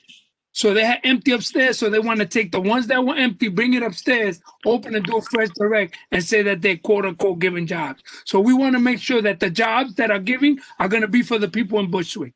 So we told them, give us the application. You don't need to hire anyone. We'll go, all of us, to start giving it to people. We know everyone that needs jobs, and let them put them to the test. And that's what we need to put when we make a recommendation that he said he's going to hire from people from within the community. And I told him we want managerial jobs too, not only sweeping and mopping. Because people in Bushwick only don't sweep and mop. We got intelligent kids here and young youth that need a job that could do managerial too. And that's what I'm trying to say, and that's what I want you to say. I know you said it nice. I'm going to say it the bad way. Thank you.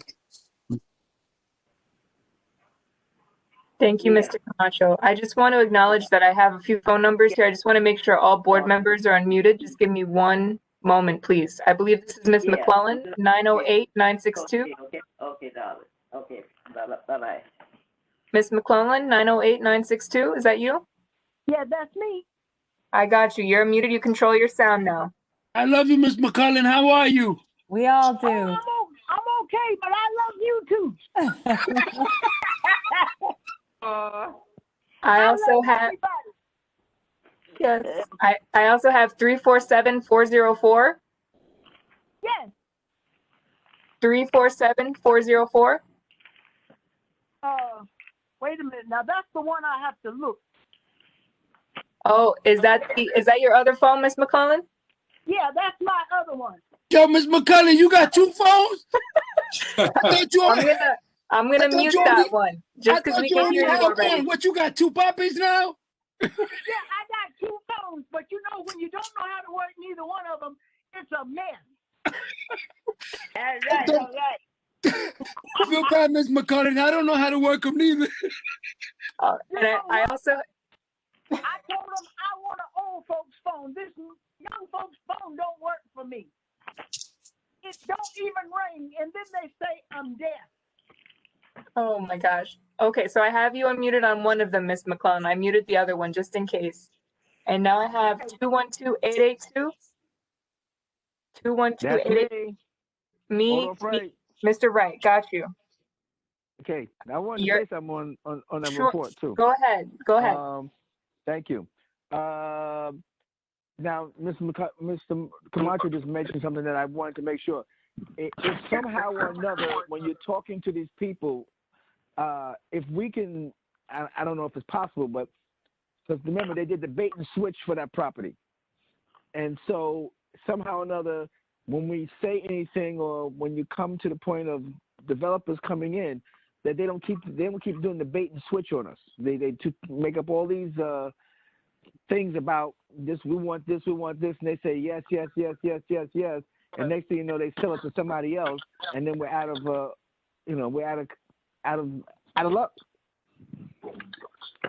Well, may I interject right now? Because Mary McClellan, if you get it in writing with this man, then he can't bait and switch because you have a paper to show what he said right here in the meeting to the community. Yes, but Mr. Wright, yeah, what we're gonna do is under the recommendation, are we gonna put it on there and specifically state that, so he has no other choice? No, not just him. I'm talking about the report about the developers. You know, talking about the developers coming in. So all those developers that don't do that bait and switch on us again. Okay, I got it. So, Mr. Reverend Wright, that's such an important question, or point that you made, rather. I think there's a lot of really bad feelings about that project, specifically because of the bait and switch. We all voted. We thought we had worked to get 30% affordable housing in that building, and the guy sold it 4 months later, and then it was a gentleman's agreement, a handshake, it's back to 20%. Sorry, too bad, so sad. And that, I think, is something that is a mistake that we have learned the hard way. And I don't think as a community board, any of us will ever feel comfortable signing off on a thin agreement like that anymore. They sold it. And so I think it was about 2 to 3 summers ago, there was another project at, I believe it was 1600 DeKalb. Some of our community lawyers who are at this meeting, Karina, Bruno, maybe you can jump in if you have more specific details. But one of the things that we pushed on that was both much deeper affordability. And this was a wide consortium of people, not just the community board, it was Make the Road. It was a lot of people were involved in that process. So it was much deeper affordability, 100% affordable, deeper affordability, but then also bringing on a local community partner so that they had a legal ability to sue if the developer reneged on it. I think that project ultimately changed, but I think Rheingold has meant that what you just raised is something that none of us will ever vote for again because of the Rheingold experience. And it's just such a bitter taste in the mouth. So, but I think that's a really great, thank you for bringing that back up.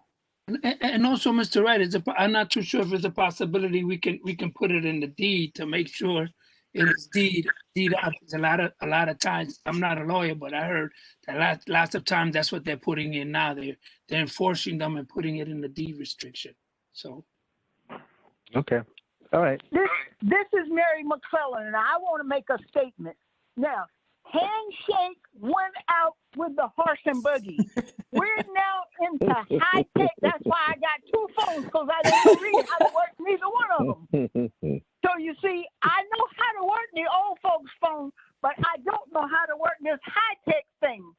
So you see, we have to put it in writing. We have computer. I don't work the computer, but the computer can spit out an agreement and let these jokers sign it, because you have to sign something. You can't go down to buy you a house and shake hands. You got to sign everything. All the papers that you need, you got to sign them. They have to sign them for us. Thank you, Ms. McCullen. Love you so. Nice hearing from you. Thank you.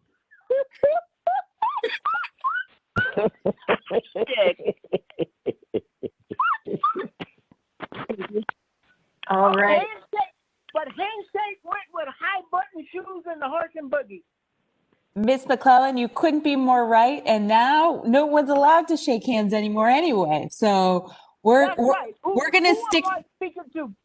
We're gonna stick to the lawyers. That's. We're gonna stick with the buggy. Who are you? Are you a lawyer? Come on. Oh no, but now I'm sensible enough to make friends with lawyers so that they can help out in situations like this, so that we don't make deals that we can't enforce. That's why we have to have a legal thing, somebody legal to go over, a lawyer to go over these papers. Because just like I don't know how to work that phone, I didn't sign no paper, I'm gonna fix it. That's their job to fix it. Otherwise, I don't pay for it, I give back to them. Yeah. Okay, Ms. McCullen, thank you. Got it. And thank you, everyone. So I just want to highlight, we do have some questions coming in the chat, and just because it's under committee reports, I want to, respect this.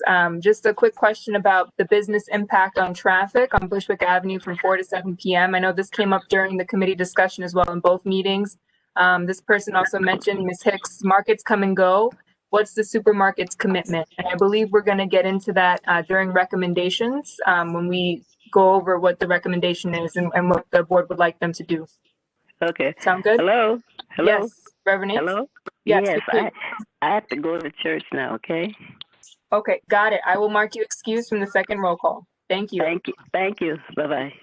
Reverend Nates, put a little prayer for me there, okay? I will. Hello to everybody. Okay. All right. Bye-bye. If there is nothing else in regards to committee reports, we'll move on with the agenda. All right. Moving on to our next item, we have recommendations, and I believe we only have, at least to my knowledge, the recommendation regarding the fresh grocery store at 54 Knoll Street. I make a recommendation that we write in there that they make sure that they give applications to the community board office, and that we'll give it to the kids and the youth, and we'll be the first ones to get this in regards to the jobs if possible. If I may, Mr. Camacho, just add to that, they did say 3 months in advance. So if we want to hold them to that timeline, so that way we get them as soon as possible.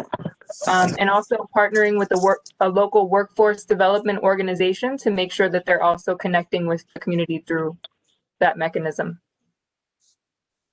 Yes, If that works. that works. That'll work. All right. Is there a second for Mr. Camacho's motion? Cheryl. I second. Oh, I heard Cheryl. Okay, all in favor? Aye. Any opposed? Any abstentions? So moved. And as a matter, so just to note, so, and I know Sammy, you have a comment, but to go back and put on a separate hat, and Mr. Wright, please correct me if I'm wrong as parliamentarian, but we need to make sure it's one of the 4, yes, with stipulations, no with stipulations, yes or no.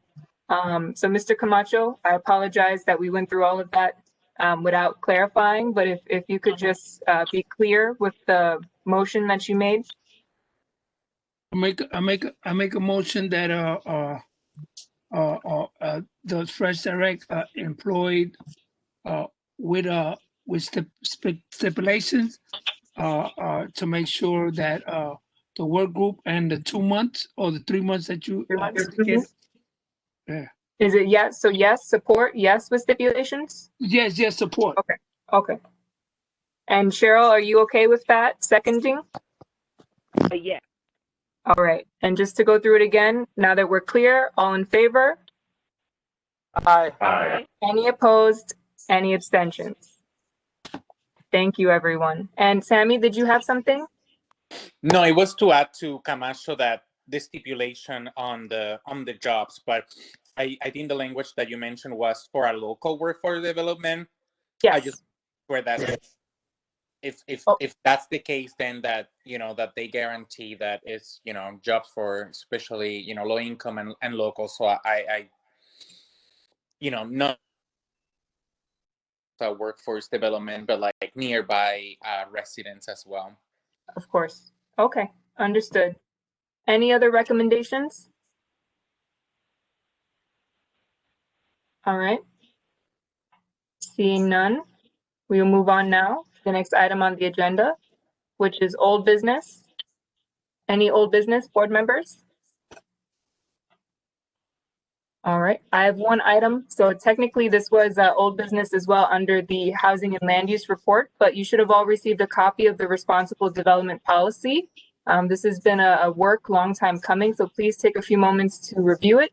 And hopefully before the end of this meeting year, the board will be able to publicly review it and vote on it and have a responsible development policy to share with all parties that are interested in developing in the neighborhood.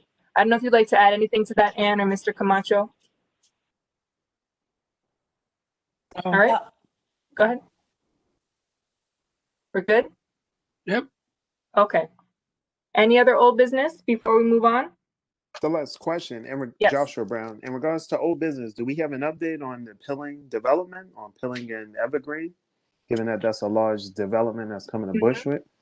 I have yet to hear anything from them, and I have not heard from the Block Association in a while. So usually when something's happening, whether it's related to that or any other projects or issues, they'll reach out and give me a heads up. I can check in with them. And also when Mr. Camacho and I meet with our new council member, Dharma Diaz, we will make sure that this is on her radar as well, if it isn't already. Yep. All right. Anything else, old business? If not, we'll move on. New business. So I have one item of new business that came to our attention technically last month, but we have some updates regarding the corner of Broadway and Linden. I know that there are a few committee members that are on this evening. So board members, you will know this as the former garden that was stewarded for many years by Avalar Hansley. Several years ago, it was sold to a private developer, and then it was sold again. And now they're proposing a building that is, of course, out of character. I believe it's going to be 12 stories, and they have a parking lot that's slated to go directly behind the building. For those of you that don't know, it's an irregularly shaped lot. It looks like an L.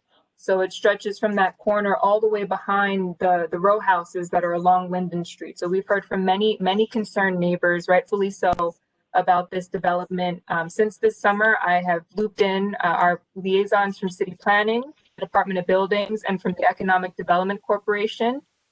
Board members, as a reminder, the Economic Development Corporation put a deed restriction on this property. So they have been reviewing the terms of that deed restriction because it's unclear whether the original deed back in the 80s is going to affect the current deed, which of course does not include that deed restriction. I've been told by the Department of Buildings, they are the enforcers of zoning, the city zoning code, that they've been having conversations with all parties involved, and EDC is going to inform the developer of their responsibility. We also did mention with these sites in particular, this is not a land use change. This is not a ULURP process. This is as of right development. So what we can do as a board office, as a community board, is request on behalf of the community that they come to a meeting. However, if they choose not to do so, they are not mandated to officially present. However, we will be following up to make sure that they know, right, the community's concerns, and that we have an opportunity to speak to them directly about what's going on. Any questions on this? Yeah, maybe we can get some of these elected officials to force them to come and see us, or see if they can come, because that doesn't make any sense. They're going to be neighbors, so why not be good neighbors? Absolutely. And just to note, I have been in conversation as well with Asher Freeman from Councilmember Reynoso's office. They've been very supportive and advocating as well for more information on this, making sure that the agencies are doing their due diligence and they're not putting in permits without having the appropriate information. So this has certainly been flagged. And I also want to thank the community members who have really stepped up and provided information to our office. They've certainly done their research. If anyone, I know that there are a few folks on this evening. If anyone would like to say a few words, this would be the time. If not, we can always continue the conversation offline. Okay. So I have a new business. Yes, go ahead.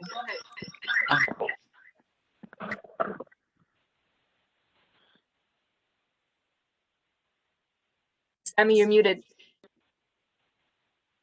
You hear me? Yeah, I think you have two. Hold on.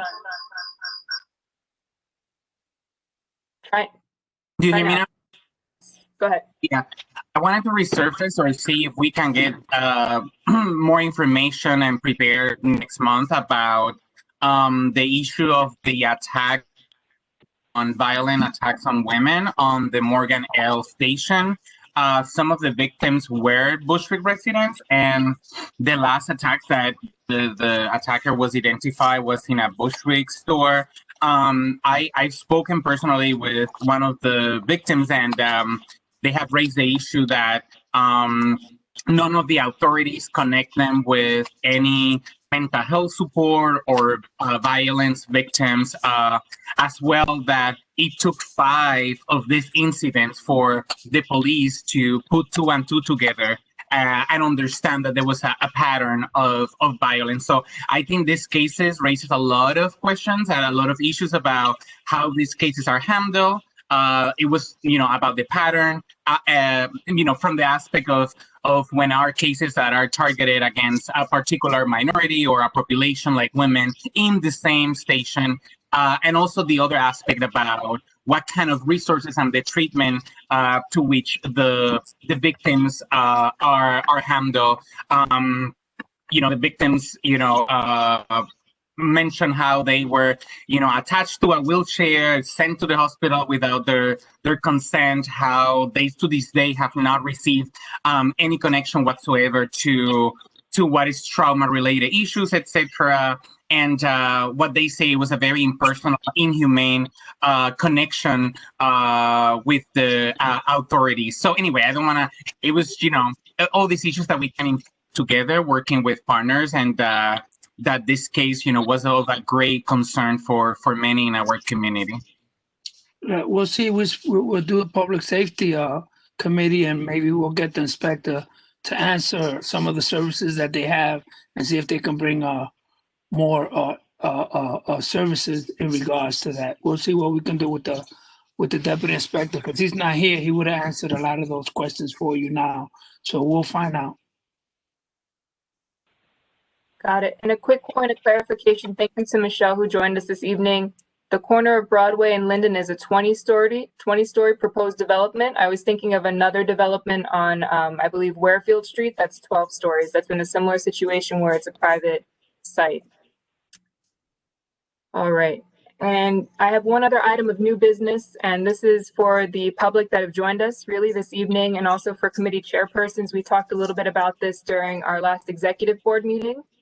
Any members of the public that are interested in becoming a non-board committee member, please feel free to send me a message in the chat or to reach out to me in the office. I will be sending an email to those that have expressed interest this week. I'm happy to have you get more involved. And also, it also benefits them if they want to be on the board, because it looks good in their resume that they are participating, and then they know the in and out and what's going on. It also to see if, because a lot of times people go in there and it's really not what they want to, and it's or their time is not. They'll know if they get on there. They'll know more or less if this is what they want to do or they don't want to do. They'll test the waters with just being a non-board member, which we do have to have. Then they can't vote on anything, but they can participate in the process. Thank you. All right. If there is no other new business, we will move on. We now have our announcements, a minute and a half. I believe everyone is unmuted already, all of our elected officials. If not, I'm going to call on you. If you can unmute, just unmute yourself. Andres, I don't know if you have any announcements. I got my phone on, so if anything, I'll call you, Celeste. You unmute them quick, all right? Yeah.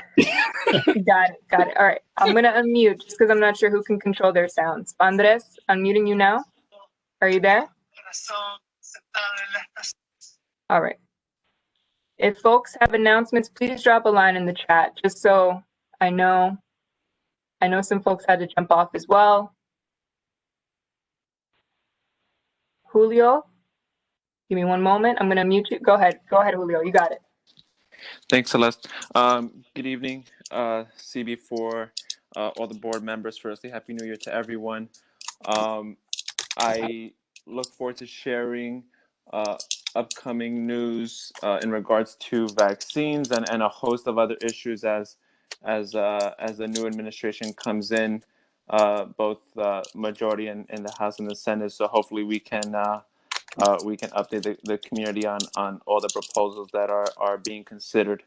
As of right now, there's a brief discussion in regards to the next COVID relief bill, but everything is very tentative, so I don't want to bore you with the details right now.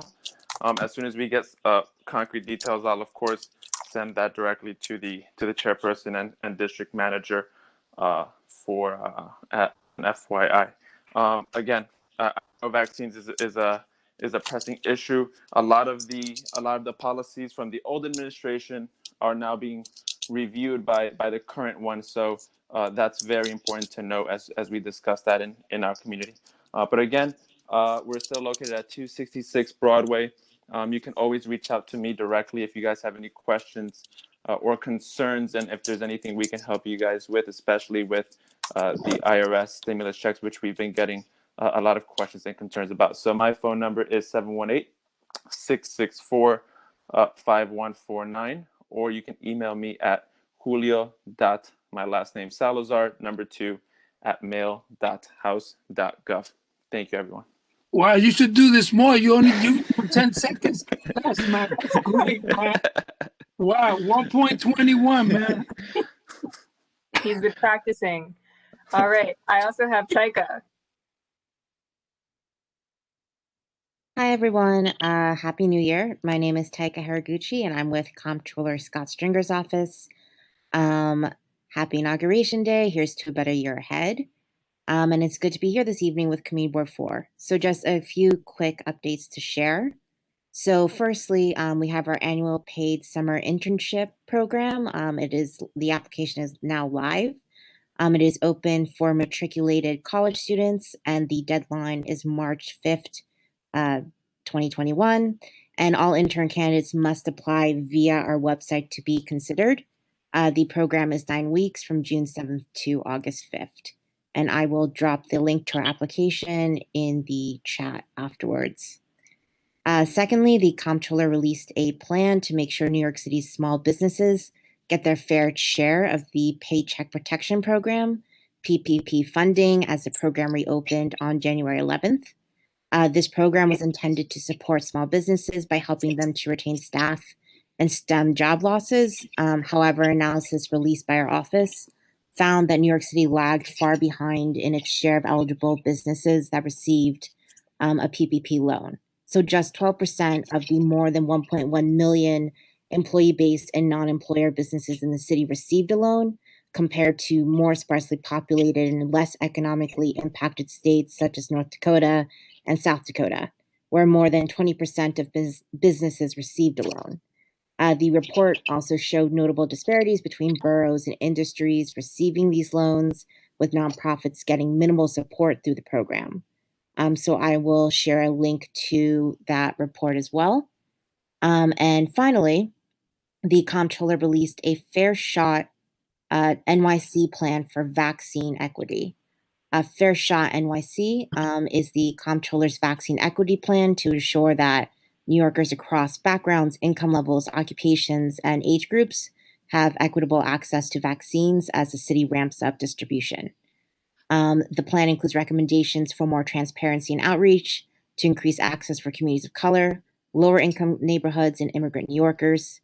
The comptroller called on the city to release demographic data in real time that breaks down the age, race, profession, and zip code, mandate businesses provide paid time off for employees who need to get vaccinated, and drastically scale up outreach and education through public advertising campaigns and local community leaders and organizations. So I will also drop that report in the chat. Thank you. Yeah, you went over, but only because we love Scott Springer. You went over a little more. You're only supposed to be 1.5 minutes. Oh, But I'm so sorry. I'm so sorry. It's okay. We'll let you go by this time. Second time around, we're gonna shut you off. Understood. Got it. And I also have Jonathan Pomboza. Jonathan? Are you there, Jonathan? Hold on. 1 second. I'll unmute you. Thank There you go. Good evening, everyone. Thanks for that. January, I'm sure everyone knows, is National Slavery and Human Trafficking Prevention Month, and the DA's office is doing a community awareness training this coming week. And so, just 2 quick events: Monday, January 25th, from 5:30 to 6:45, it'll be mobilizing the faith-based community to address human trafficking. The intended audience is clergy members, faith-based NGOs, religious leaders. And then Wednesday, open for everyone, and the DA will be doing opening remarks, is what is your role in the anti-trafficking movement?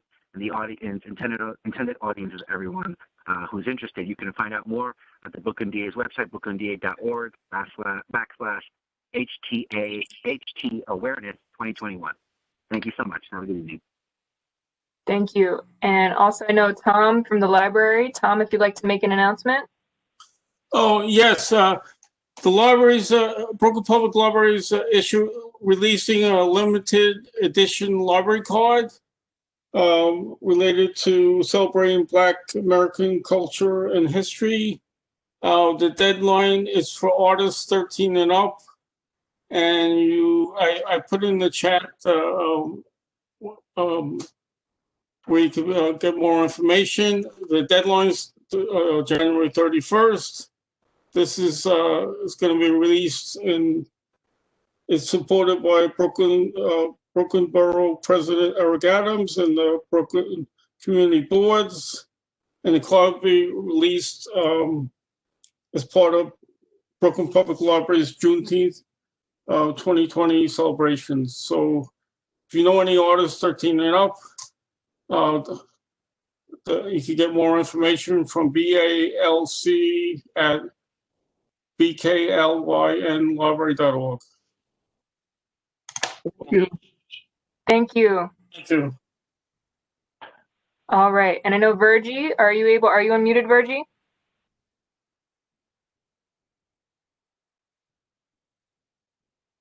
Let's see. I know Virgie messaged me that she has an announcement. All right, Virgie, I'm going to come back to you. I think it might be a muting issue. If anyone else from our organizations would like to make an announcement while we figure this out, we have Myra here. Are you able to unmute yourself, Myra? Yep. Yes, I believe. Can you hear me? Sorry, yes. I'm not too familiar with WebEx. Hi, so North Brooklyn Coalition, we are currently recruiting volunteers of survivors of sexual assault advocates for Woodhull Hospital.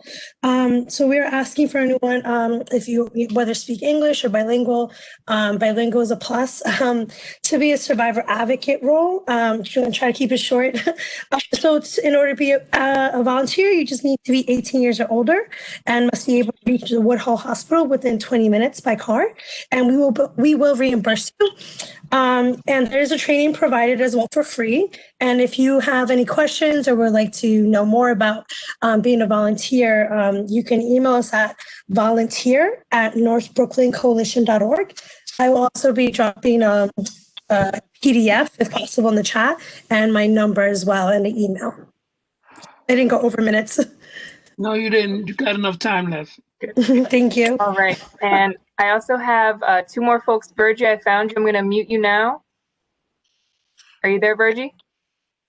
Yes, I am. Can you hear Cool. me now? Yes, we can. Okay, thank you. I was just saying I would like to extend congratulations to one of our students at IS 349 who participated in the Avenues essay contest, and he will receive a certificate of appreciation. We were able to get 16 students that did participate, and there were only 3 winners. But thank you in that behalf. The next thing is that I would like to say is in regards to we're having a mayor's forum, and that's going to be on Sunday, January 31st, and that's going to be in coordination with the Eagle Academy Foundation, the Association of Black Educators, and the Black Influencers. That's going to be on Sunday, January 31st. And you can contact me or the board, and I will send you the email for that event. And we're trying to get as many educators as possible because it's going to be a mayor's forum. And we do have our scholarships available also again for our graduation seniors, and you can get the information from the district office. Thank you so much. Thank you, Virgie. Love you. Miss you. Thank you. And John Stenesco, you should be able to mute. Thank you so much. Good evening, everybody. This is John Stenesco from the Coalition for Hispanic Family Services. Thank you for having me. I'm here tonight to announce an opportunity for parents in Bushwick. Our organization is operating 4 learning lab programs in the Bushwick area.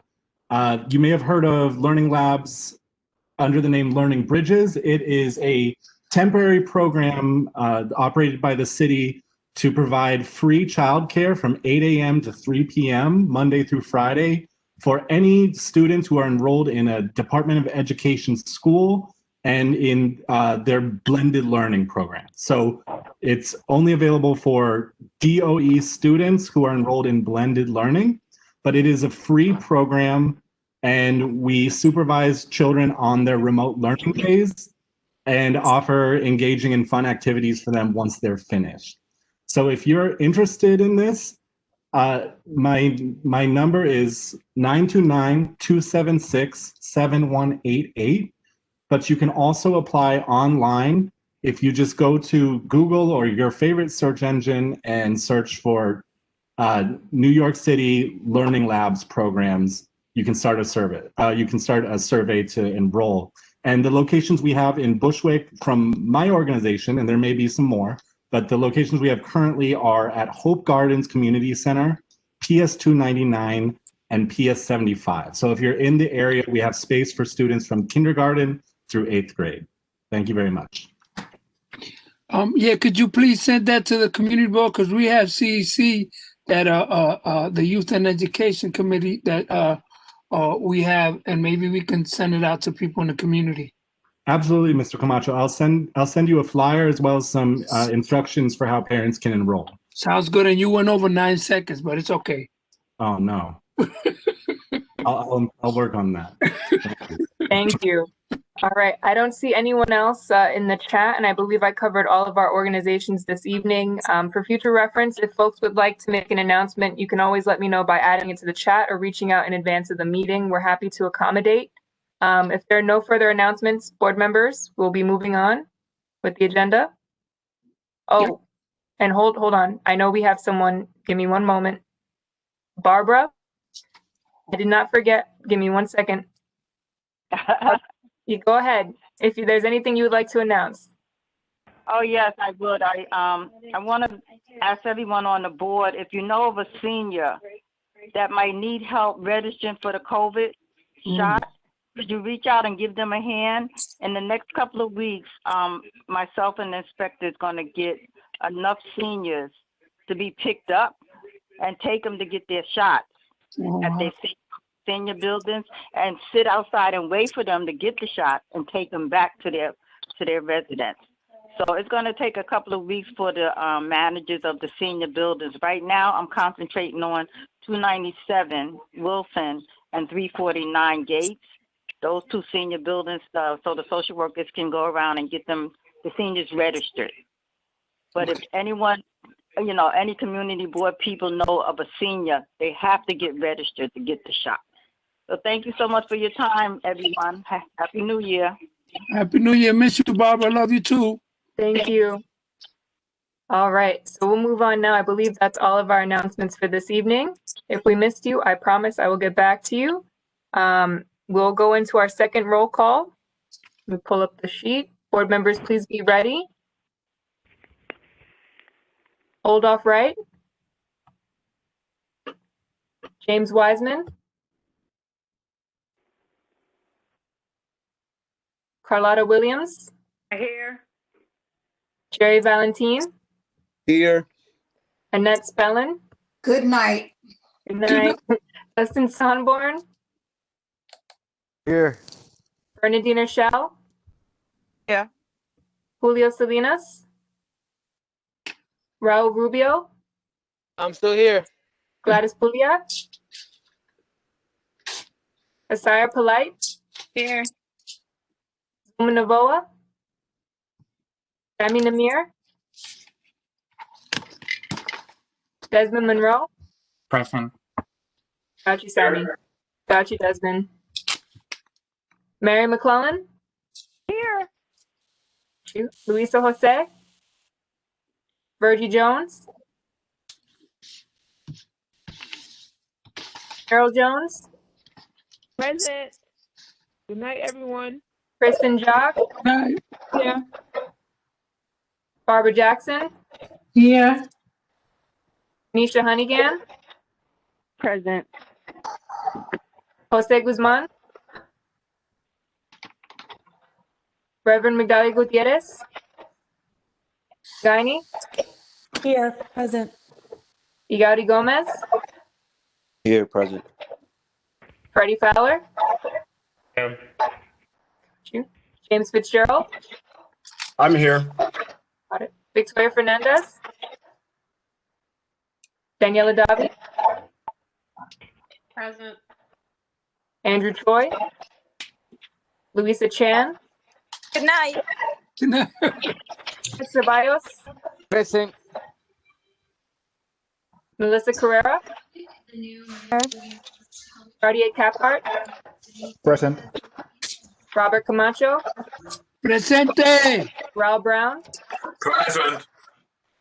Joshua Brown? Present. And Reverend Grace Yates is excused. Is there a motion? Celeste, I'm here. Yeah. Sorry. Oh, gotcha, James. Thank you. Is there a motion from the board to adjourn? I move that we adjourn the meeting. Raul Rubio. Second. Second by who? Me, Barbara. Barbara Jackson. All in favor? All right. Aye. Any opposed? Any abstentions? So moved. Thank you, everyone. Have a good night. Night. Night. Good night. I love you so. Bye.